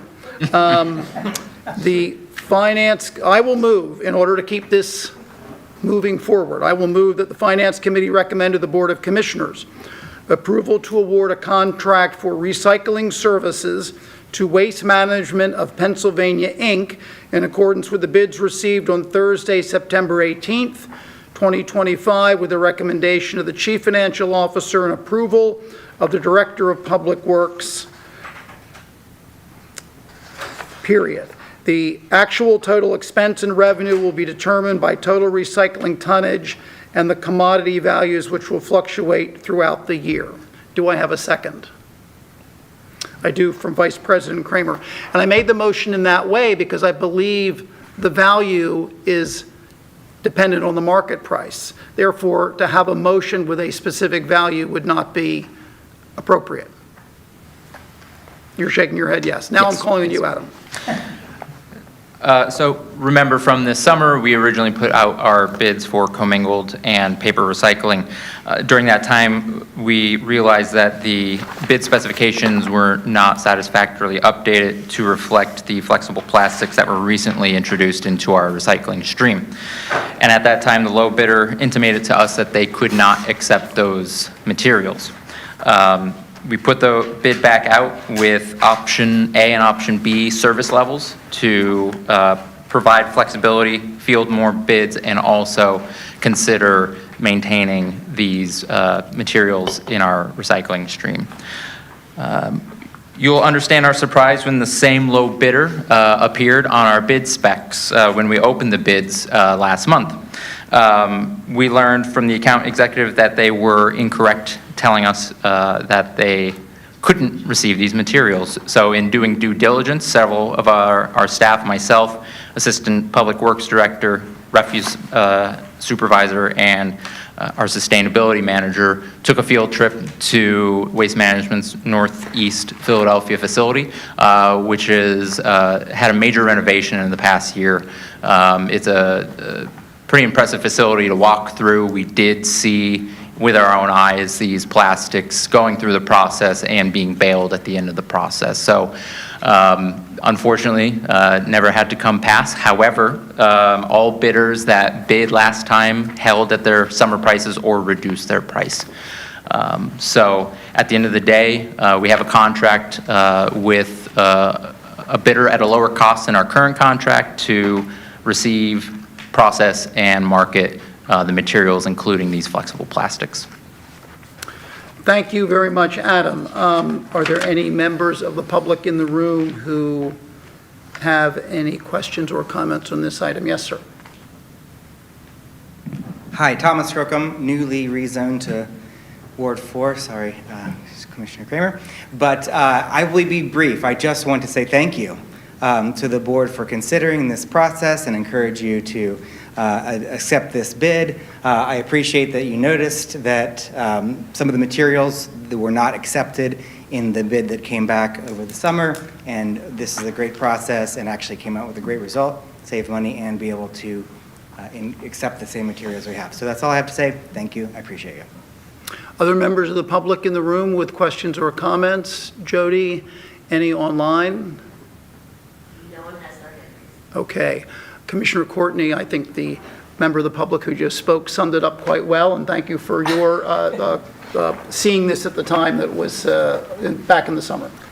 Now, I call on you. Thank you, Commissioner Zoloff, and I should thank our Sustainability Manager, Paloma, for alerting me to it. She was first on it. I was not quite fully here when I came back in the room. Did you motion for option B? I know they're the same cost. Yes. I think that's what the contractor said they would do. I just want to make sure I do not believe that I included that in the motion. Is it necessary? Is I it just want to make sure necessary? we're getting the flexible plastics. Right. I left out the price on the memo because it's fluctuates with the market. Right. So, Well, there is a fixed price in this contract that will not fluctuate. It is offset by the price of recycling commodities. So while there's a fixed price of over $161 a ton, it will be offset by whatever the commodity market does. So that's why it's showing you right now, the current price in the commodities is $51, bringing it down to $100 a ton. but it'll fluctuate by market price and by tonnage. But the 161 is fixed. My question is, do we need to specify that we You want should option specify, B? you should specify B, yeah. Commissioner Zoll, would you like me to make an amendment to that effect? Sure. I move that we amend the original motion to specify that we would like option B. I'll consider it a friendly amendment. So then, no need to vote. President Sinai. Okay, thanks, Commissioner Dodd. I just wanted to echo what the member of the public said, which is, I think it's great work by staff and this board to send this out. We had some concern about what the bids would come back at, and they came back exactly the same. And I especially want to commend staff for when the low bidder said, oh no, we really can do this. Staff said, we want to make sure. And I'm grateful you took the field trip. I think that was a smart thing to do, and I'm delighted that we have this outcome. Thank you, Commissioner Zell. Other committee members? Yes, Commissioner Rossmo. What exactly are flexible plastics? They include, and we have a flyer that speaks to some of this, but this would include things like bubble wrap, bread bags, Cereal bags. mesh plastic, things that in older facilities grind up, can get caught in the gears and slow down and make the process stop. Okay. So it's that's why you see only certain facilities able to accept and put in bids on this, because it's a reflection that they've made the capital improvements to handle these materials. Thank you. So things that are flexible. Absolutely. Thank you. Other committee Second, members? I have another Yes. another question. Yes, Commissioner Rossman. We're paying them to take this away, correct? We do $250 million. But they're going to then take it and they're going to make money from what they take from us. So, And we get credit back based on where the market is, and that's kind of the why it fluctuates so much. So the bidder gives us a fixed price, and then we get credits back for where the market is, and that's where the fluctuation comes, because the market moves based on supply and demand. thank you. Other committee members with questions or comments? Okay, the motion has been made and amended and seconded. I believe this, does the seconder accept the friendly amendment? Yes. Okay. All those in favor, raise your hand. Any opposed, any abstentions? Madam Secretary, that motion passes unanimously. Okay, on to item 3, which is for the committee to consider awarding a contract for stormwater, sanitary sewer lining, and manhole reconstruction. I'm going to make the following motion in order to keep the things moving, that the Finance Committee recommend to the Board of Commissioners approval to award a contract for stormwater, sanitary sewer lining, and manhole reconstruction to Vortex Services LLC in the total bid amount of $278,998, and Advanced Rehabilitation Technology for $78,749.20, for a combined total bid amount of $357,747.20, with the recommendation of the Chief Financial Officer and approval of the Director of Public Works and Township Engineer. Do I have a second? I do, from President Sinai. Adam, can you tell us more? So the sanitary sewer lining and manhole reconstruction is a pivotal part of our inflow and infiltration remediation program, reducing the inflow into our sanitary sewer system of groundwater and other point source issues. It could be thought of as the paving list of our sanitary sewer system. The sanitary sewer lining is scattered around the township. Areas in Haverford, Bryn Mawr, Ardmore, and Ballackinwood are on this list, on this current award. The manhole reconstruction has various sites in Villanova and Gladwin, and as well as the intersection around Mill Creek Road and Old Gulf Road as well. Happy to answer any questions you may have. And I would note that the total bid award between the two contractors is 6.3% less than the engineering estimate. And I'm ready for any questions Mr. Bernheim has about the bids. The one ad alternate that is not being awarded is exponentially higher than the other ones because of the size of the piping. The slip lining costs just grow exponentially as those pipes get wider. Okay, well, hopefully you do not have to repeat the answer since he is absent. Does the member of the public in the room have any questions or comments? Seeing none. Jody, any online? Seeing none. Okay. I have one question. Yes, but just a moment, Commissioner Churchill. I did intend to ask Adam, are these two contractors currently providing services to the township for this work? That I do not have prepared to answer. I can get back to you on that. Well, I'll see if Ernie knows that answer. I don't believe either has the current contract, but Public Works has checked references on both. Neither have the current contract that's currently underway. Yeah. Right. So both are new bidders, new contractors. Okay. Yes, Commissioner Churchill. Thank you very much. Just a point of information, how many manhole covers do we have? How often do they need to be replaced? It seems like every year we're replacing a certain number. I always thought that manhole covers last 100 years. Commissioner, this is not manhole covers. This is basically resealing the inside of the manhole underneath the manhole cover. So it's going down into those old brick manholes and sealing them so they're not getting infiltration inflow into them. Okay. But you're right, manhole covers last for decades and decades. Okay. If not 100 years. Okay, committee members, other committee members, with questions or comments? We will try and keep going before the committee completely disappears. Yes, Commissioner Rossman. I agree with Commissioner Churchill. I would expect manhole covers to last more than a couple decades. That's just a comment. Yep. Did you hear that comment, Ernie? No, I'm sorry. Okay. Commissioner Rossman? I would expect manhole covers to last more than just a couple decades, but. Okay, the motion has been made and seconded. All those in favor, please raise your hand. Are there any opposed? Are there any abstentions? One abstention. Right, that was a good abstention. Okay. Madam Secretary, that passes unanimously with one abstention. We will then go to item 4 on tonight's Finance Committee agenda, which is for the committee to consider making an authorization to dispose of surplus township equipment.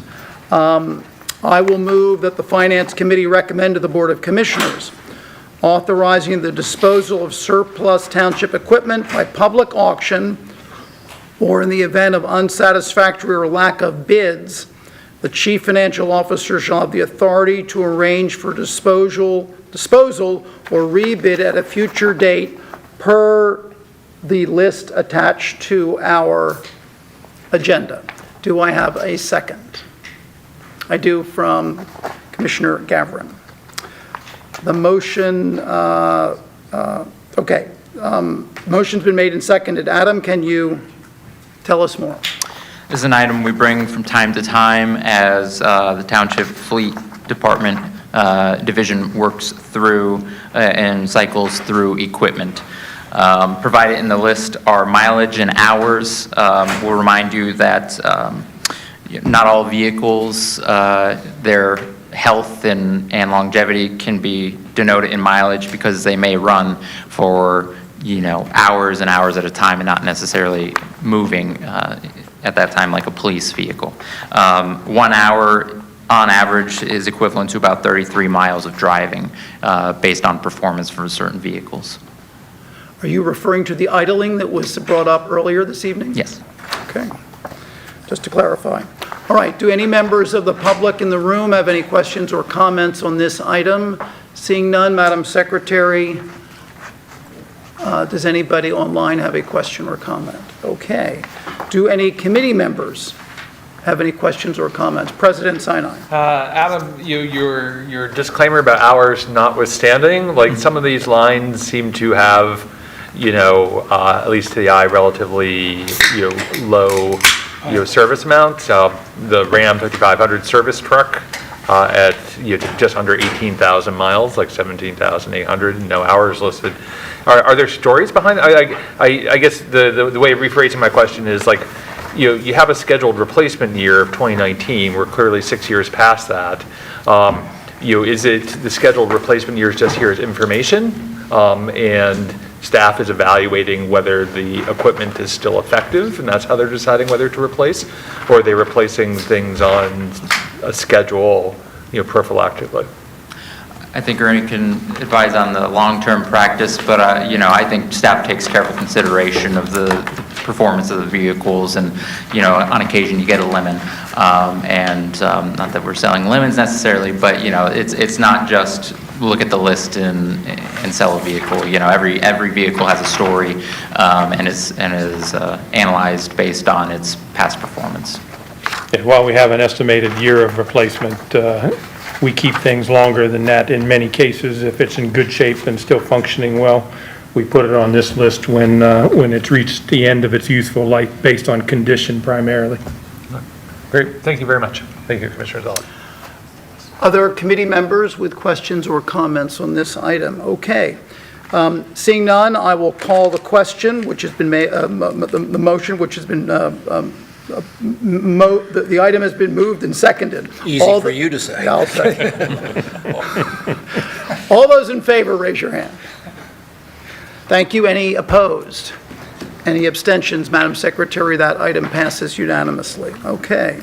On to item 5, which is a resolution for the committee to consider recommending with regard to funding of our 2 pension plans. Adam, can you tell us more? This resolution tackles 2 items. It allocates the state aid, of which we recently took receipt from the state for 2025 to satisfy our minimum municipal obligation to the pension plans, and it also establishes the employee contribution rates for the following year. The state aid that came in this year, the unit value grew almost 6%, which is following a several-year trend of that unit value showing substantial growth. In total, the township received just over $3.2 million of state aid for pension funding, of which nearly 2.6 million will be deposited into the police pension fund, and the balance of $641,334 into the employee pension fund. That leaves a residual amount that the township general fund will have to contribute into the police pension fund, and that amount is $360,304.88, which is a near $150,000 savings from what the township budgeted, again, owing to that state aid unit value growth. Next year's MMO, based on very conservative projections of state aid, is budgeted at $450,533 for 2026. As I mentioned, this resolution also establishes employee contributions. All employee contributions are now set at 5%. The employee plans, longer tenured employees were working through a step schedule to get up to 5%, along with newer hires. I'll be happy to answer any questions you have. And what this will result in the 2026 proposed budget will be $60,000 less than the amount in the 2025 approved budget? Correct. Which is of note. These are important calculations for our 2 well-funded pension plans. And I draw that the emphasis on well-funded, since many municipalities cannot say that. Do committee members have any other questions or comments? Commissioner Churchill. Thank you very much. It seems like the last 3 or 4 years we have been contributing to this pension fund.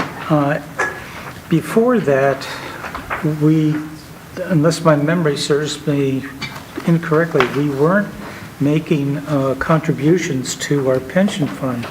And I know Commissioner Zeloff, you probably know we are oversubscribed on this. Last time I heard a figure was like 102%. No? So I believe one of the 2 pension plans has a funding that exceeds 100%. And I believe the other is close to 100%. But I'll ask our manager, who will know with more certainty than I. The employee plan is slightly over 100% and gets a credit back for the amount it's over in terms of the MMO, the minimum municipal obligation that you have to put in each year. The police pension fund is down to about 96% funded ratio. Still well-funded, but not at 100%, which means that 4% that we're missing has to be made up as we make our pension contributions going forward. So in the next couple of years, this trend of contributing to the pension funds will continue. And it's been longer than 3 or 4 years we've been contributing, but yes, it will continue and will likely grow. Unless, of course, we keep having great increases in the state aid that comes to us for pensions. Let's hope for a budget first. Yes, okay.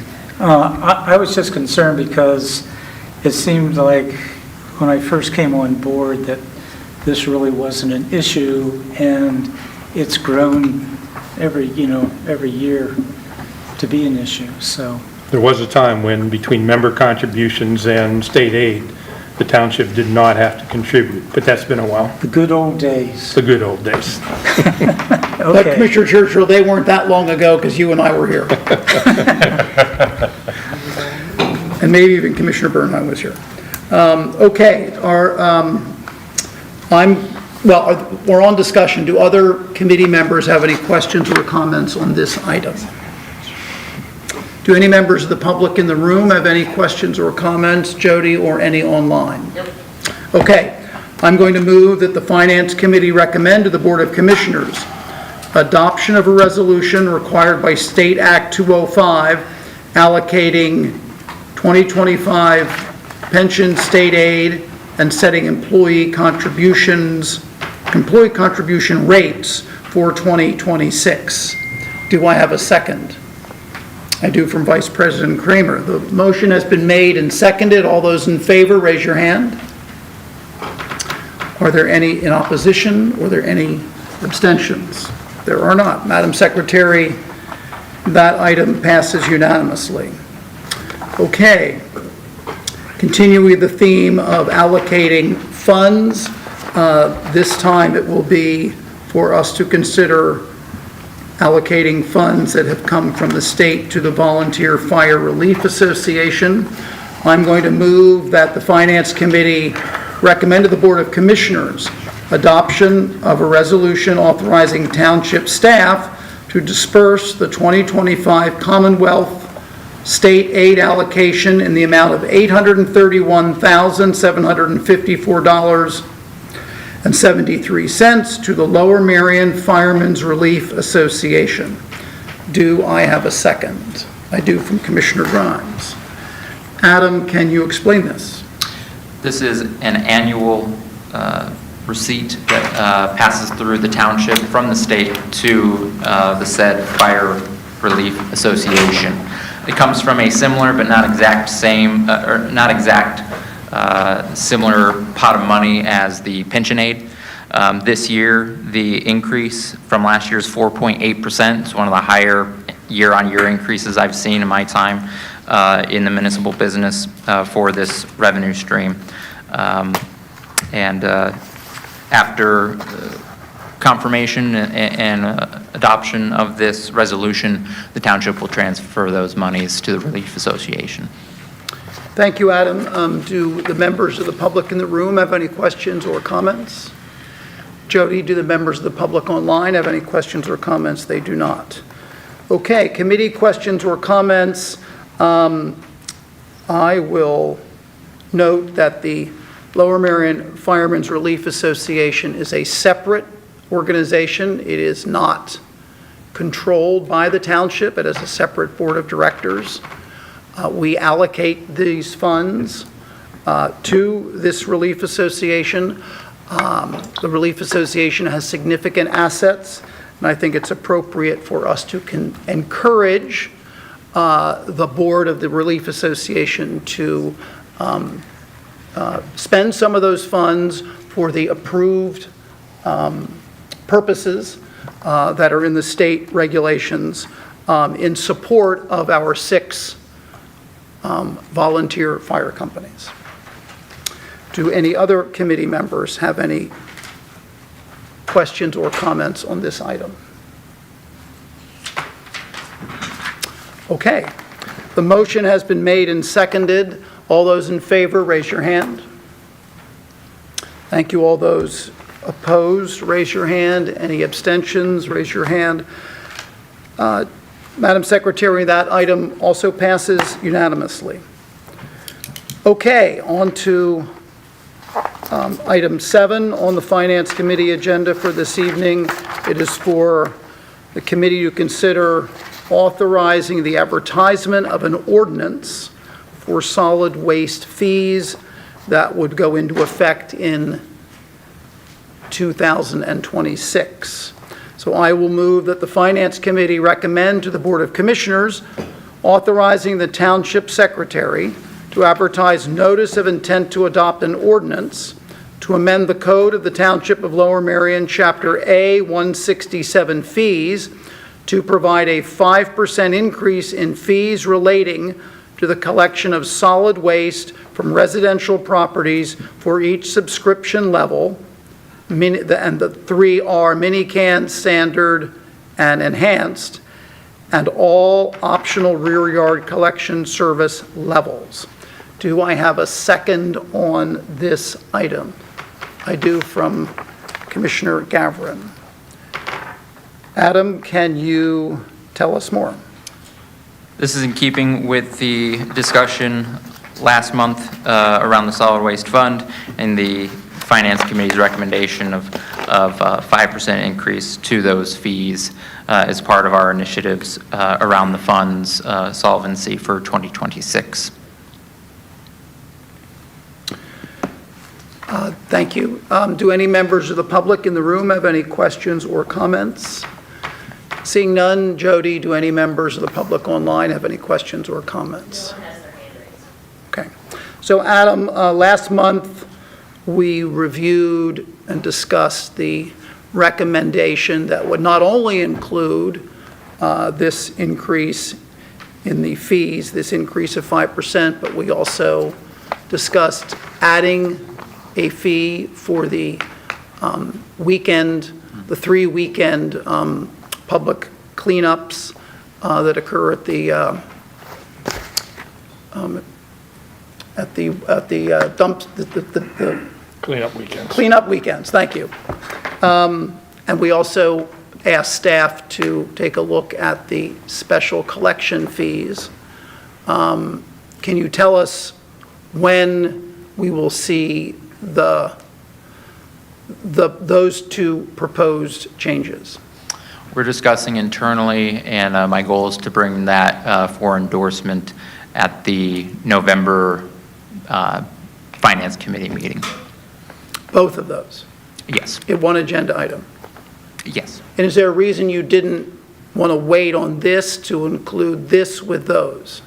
The solid waste fee here, we need to send out mailers, so the timeliness of this, since it impacts all residents with those, with the main service, it's the timeliness of getting out the mailers, notifying them of the increase and providing them the ability to make any adjustments to their subscription level, is the main impetus putting this out first.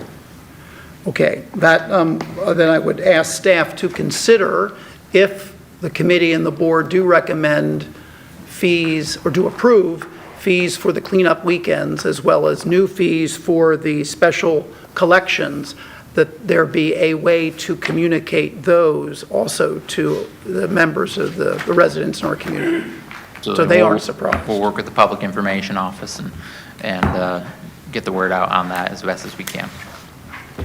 Okay, well, mailing it to all residents is the most effective way, I would note.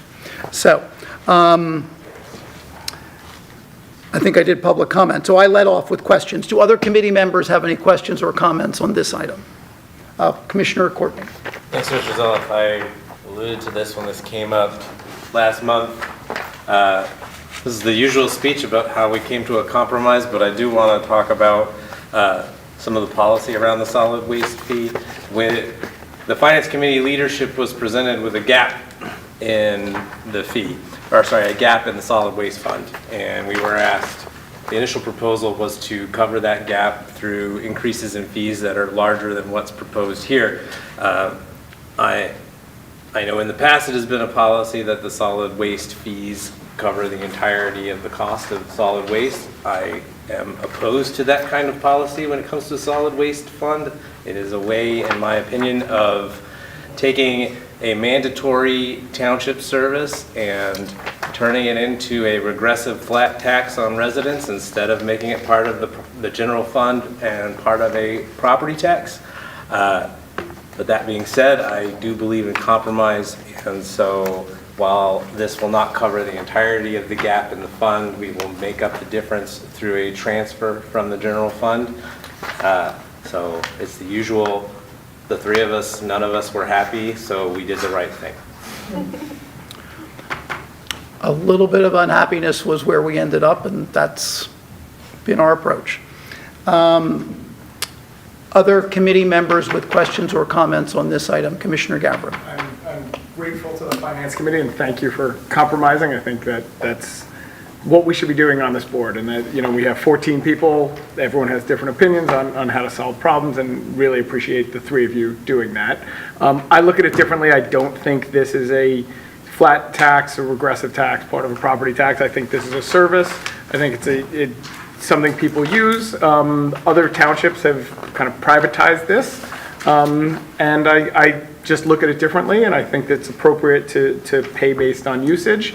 That's, again, 14 people, different opinions, and I appreciate the work done by the Finance Committee. Thank you. Okay. Other committee members with comments or questions on this item? I would note that we are legally obligated to tax all property at the same rate, commercial as well as residential, and commercial properties are not included in this service, so they would get a higher tax rate with no benefit. And so that is I think, important to point out. So with those comments and the motion made and seconded, all those in favor, raise your hand. Are there any opposed? Are there any abstentions? Madam Secretary, that passes unanimously, and that brings us to our final item on tonight's Finance Committee agenda. It is for us to set the calendar, to set the public hearings for the proposed 2026 budget. I will move that the Finance Committee recommend to the Board of Commissioners authorizing the Township Secretary to advertise notice that the proposed 2026 budget and the proposed 2026 to 2031 capital improvement plan are available for public inspection, and that 2 public hearings will be held on Wednesday, November 19th, 2025 at approximately 7:30 p.m. and Wednesday, December 3rd, 2025 at approximately 6 p.m. Do I have a second? I do, from Vice President Kramer. Do any members of the public in the room have any questions or comments? Seeing none, Jody, are there any on Zoom with questions or comments? No, that's okay, Bruce. Great, thank you very much. I would note that the times are approximate, and I would note that these are the 2 public hearings that are part of our cycle for consideration of our budget. Committee members with any questions or comments? Commissioner Gilda Kramer. I'm just wondering when the proposed 2026 budget and the proposed CIP will be available for our review. I will ask our manager to respond on that. As is typical and as is required by law, it will be presented to the board in early November, first week in November. Other committee members with questions or comments? Okay, seeing none, the motion has been made and seconded. All those in favor, raise your hand. Are there any opposed? Are there any abstentions? Seeing none, Madam Secretary, that item passes unanimously, and President Sinai, that concludes the business of the Finance Committee for this evening. Thank you very much, Commissioner Zalov. 2 down, only 3 to go. The next committee is the Grants and Community Development Committee, and I recognize its chair, Commissioner Epstein. Thank you, President Sinai. Buckle up. It's about to get exciting, everyone. Okay. We've got 2 items on the agenda. We're going to make up some time. First, I motion to recommend to the Board of Commissioners adoption of a resolution authorizing the township, you can all read it, to submit a grant application in the amount of $1 million to the DCED local share account, LSA, to partially fund the accessible trail link from the Kinwood Heritage Trail to the Norfolk Southern Trail. Second, oh, Waylon's got it. Can I get a really tight explanation, Brandon? Asking for a resolution to get $1 million for a project that would save us money on the CIP budget. We love it. Okay. Public, no comment. Jody, you're alone. Any questions or comments from the committee? No, I don't see any. Let's call the vote. All those in favor, raise your hand. And that is unanimous. Moving on. Second item. Get the energy up. Making a motion to recommend to the Board of Commissioners adoption of a resolution authorizing the township to submit a grant application to the Pennsylvania Department of Community and Economic Development, DCED, Municipal Assistance Program grant application for a tree protection code review. We all love trees. Can I get a second? Commissioner Woodring, thank you. Paloma. I have a couple friends who want to come back in. I'm just kidding. This is to authorize a resolution to submit a grant application to the Pennsylvania Department of Community and Economic Development's Municipal Assistance Program. The grant would be for $10,000. Our match would be another $10,000. The full cost of the project is in the proposed 2026 budget, so this would help offset that. So it's kind of free money, we love that. Okay, public, any comment online? Nobody's online. Questions or comments from the, yes, Commissioner Zella? Commissioner Epstein, I'm very appreciative of staff pursuing this grant, because in the absence of this grant, I don't think we should do this work and otherwise do it in-house without a consultant. Thank you. Any other comments or questions? Because we all like free money. All right, all those in favor, raise your hand. And that passes unanimously. And that's the business of the Grants Community Development Committee. We've concluded, and that's right. Yes, there we go. Okay, thank you very much, Commissioner Epstein. We're going to give you all future committees. Our next committee meeting is the Open Space and Township Properties Committee. It recognizes Chair Commissioner Churchill. Thank you very much. We have one item on our agenda this evening, and that's the authorization to execute a lease agreement.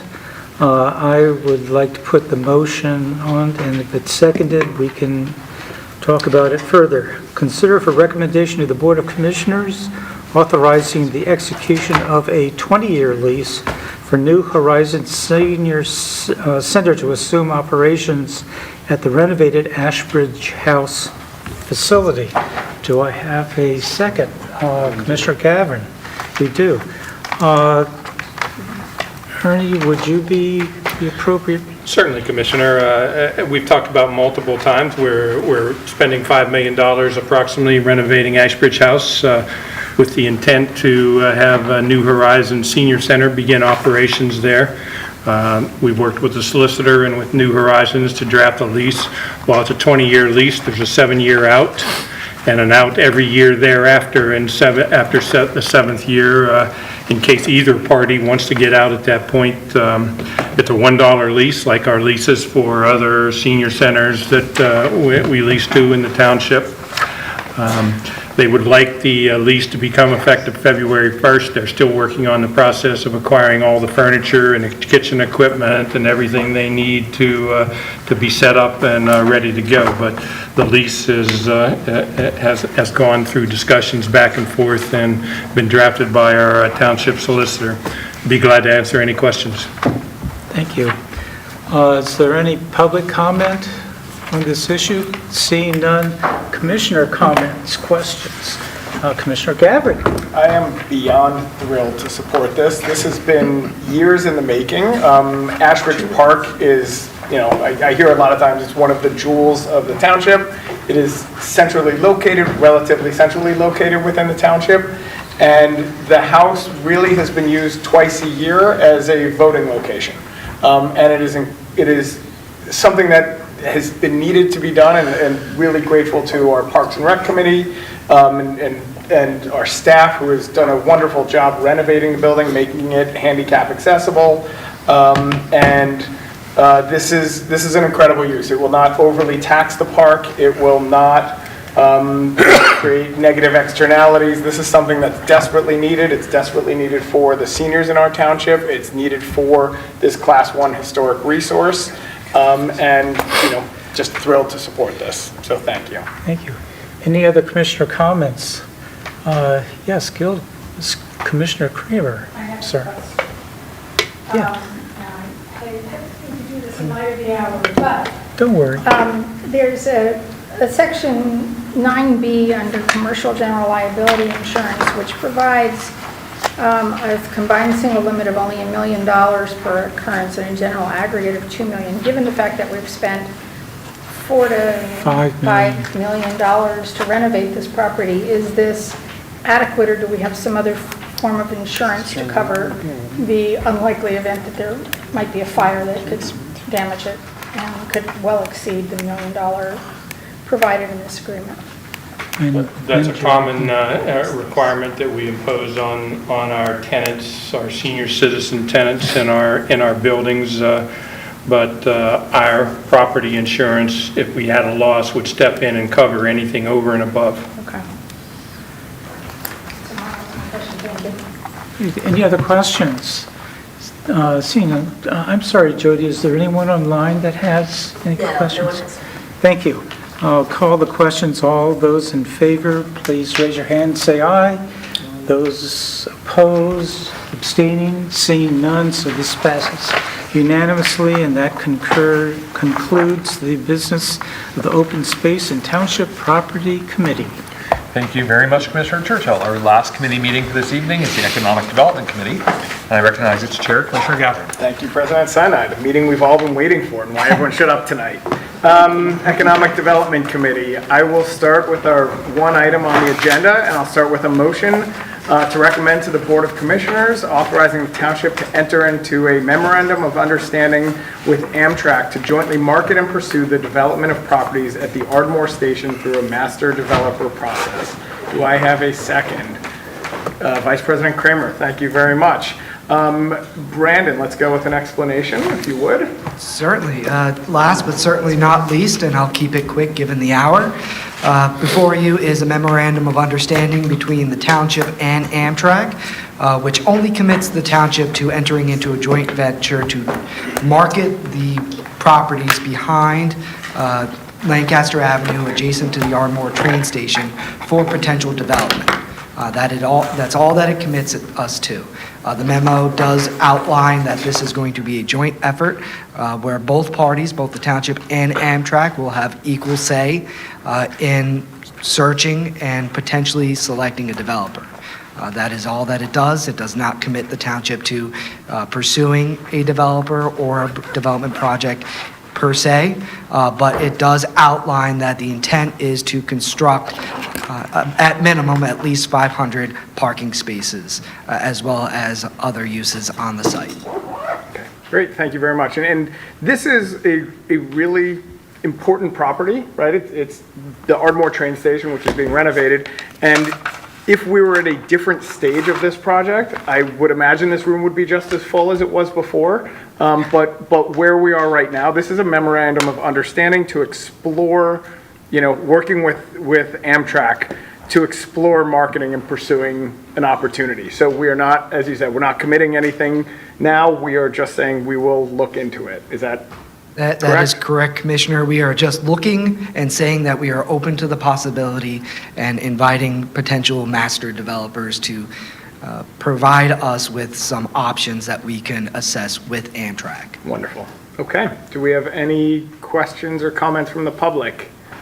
Anyone online? No? Any questions or comments from the board? President Sinai. Thank you, Commissioner Gavin. Just to add one thing to all the explanation, I think one of the things I'm excited about this MOU, one of the things that it is intended to do is that we as a board have been discussing for a long time and also have heard loud and clear from members of the public that there's a need for a large amount of parking in Ardmore.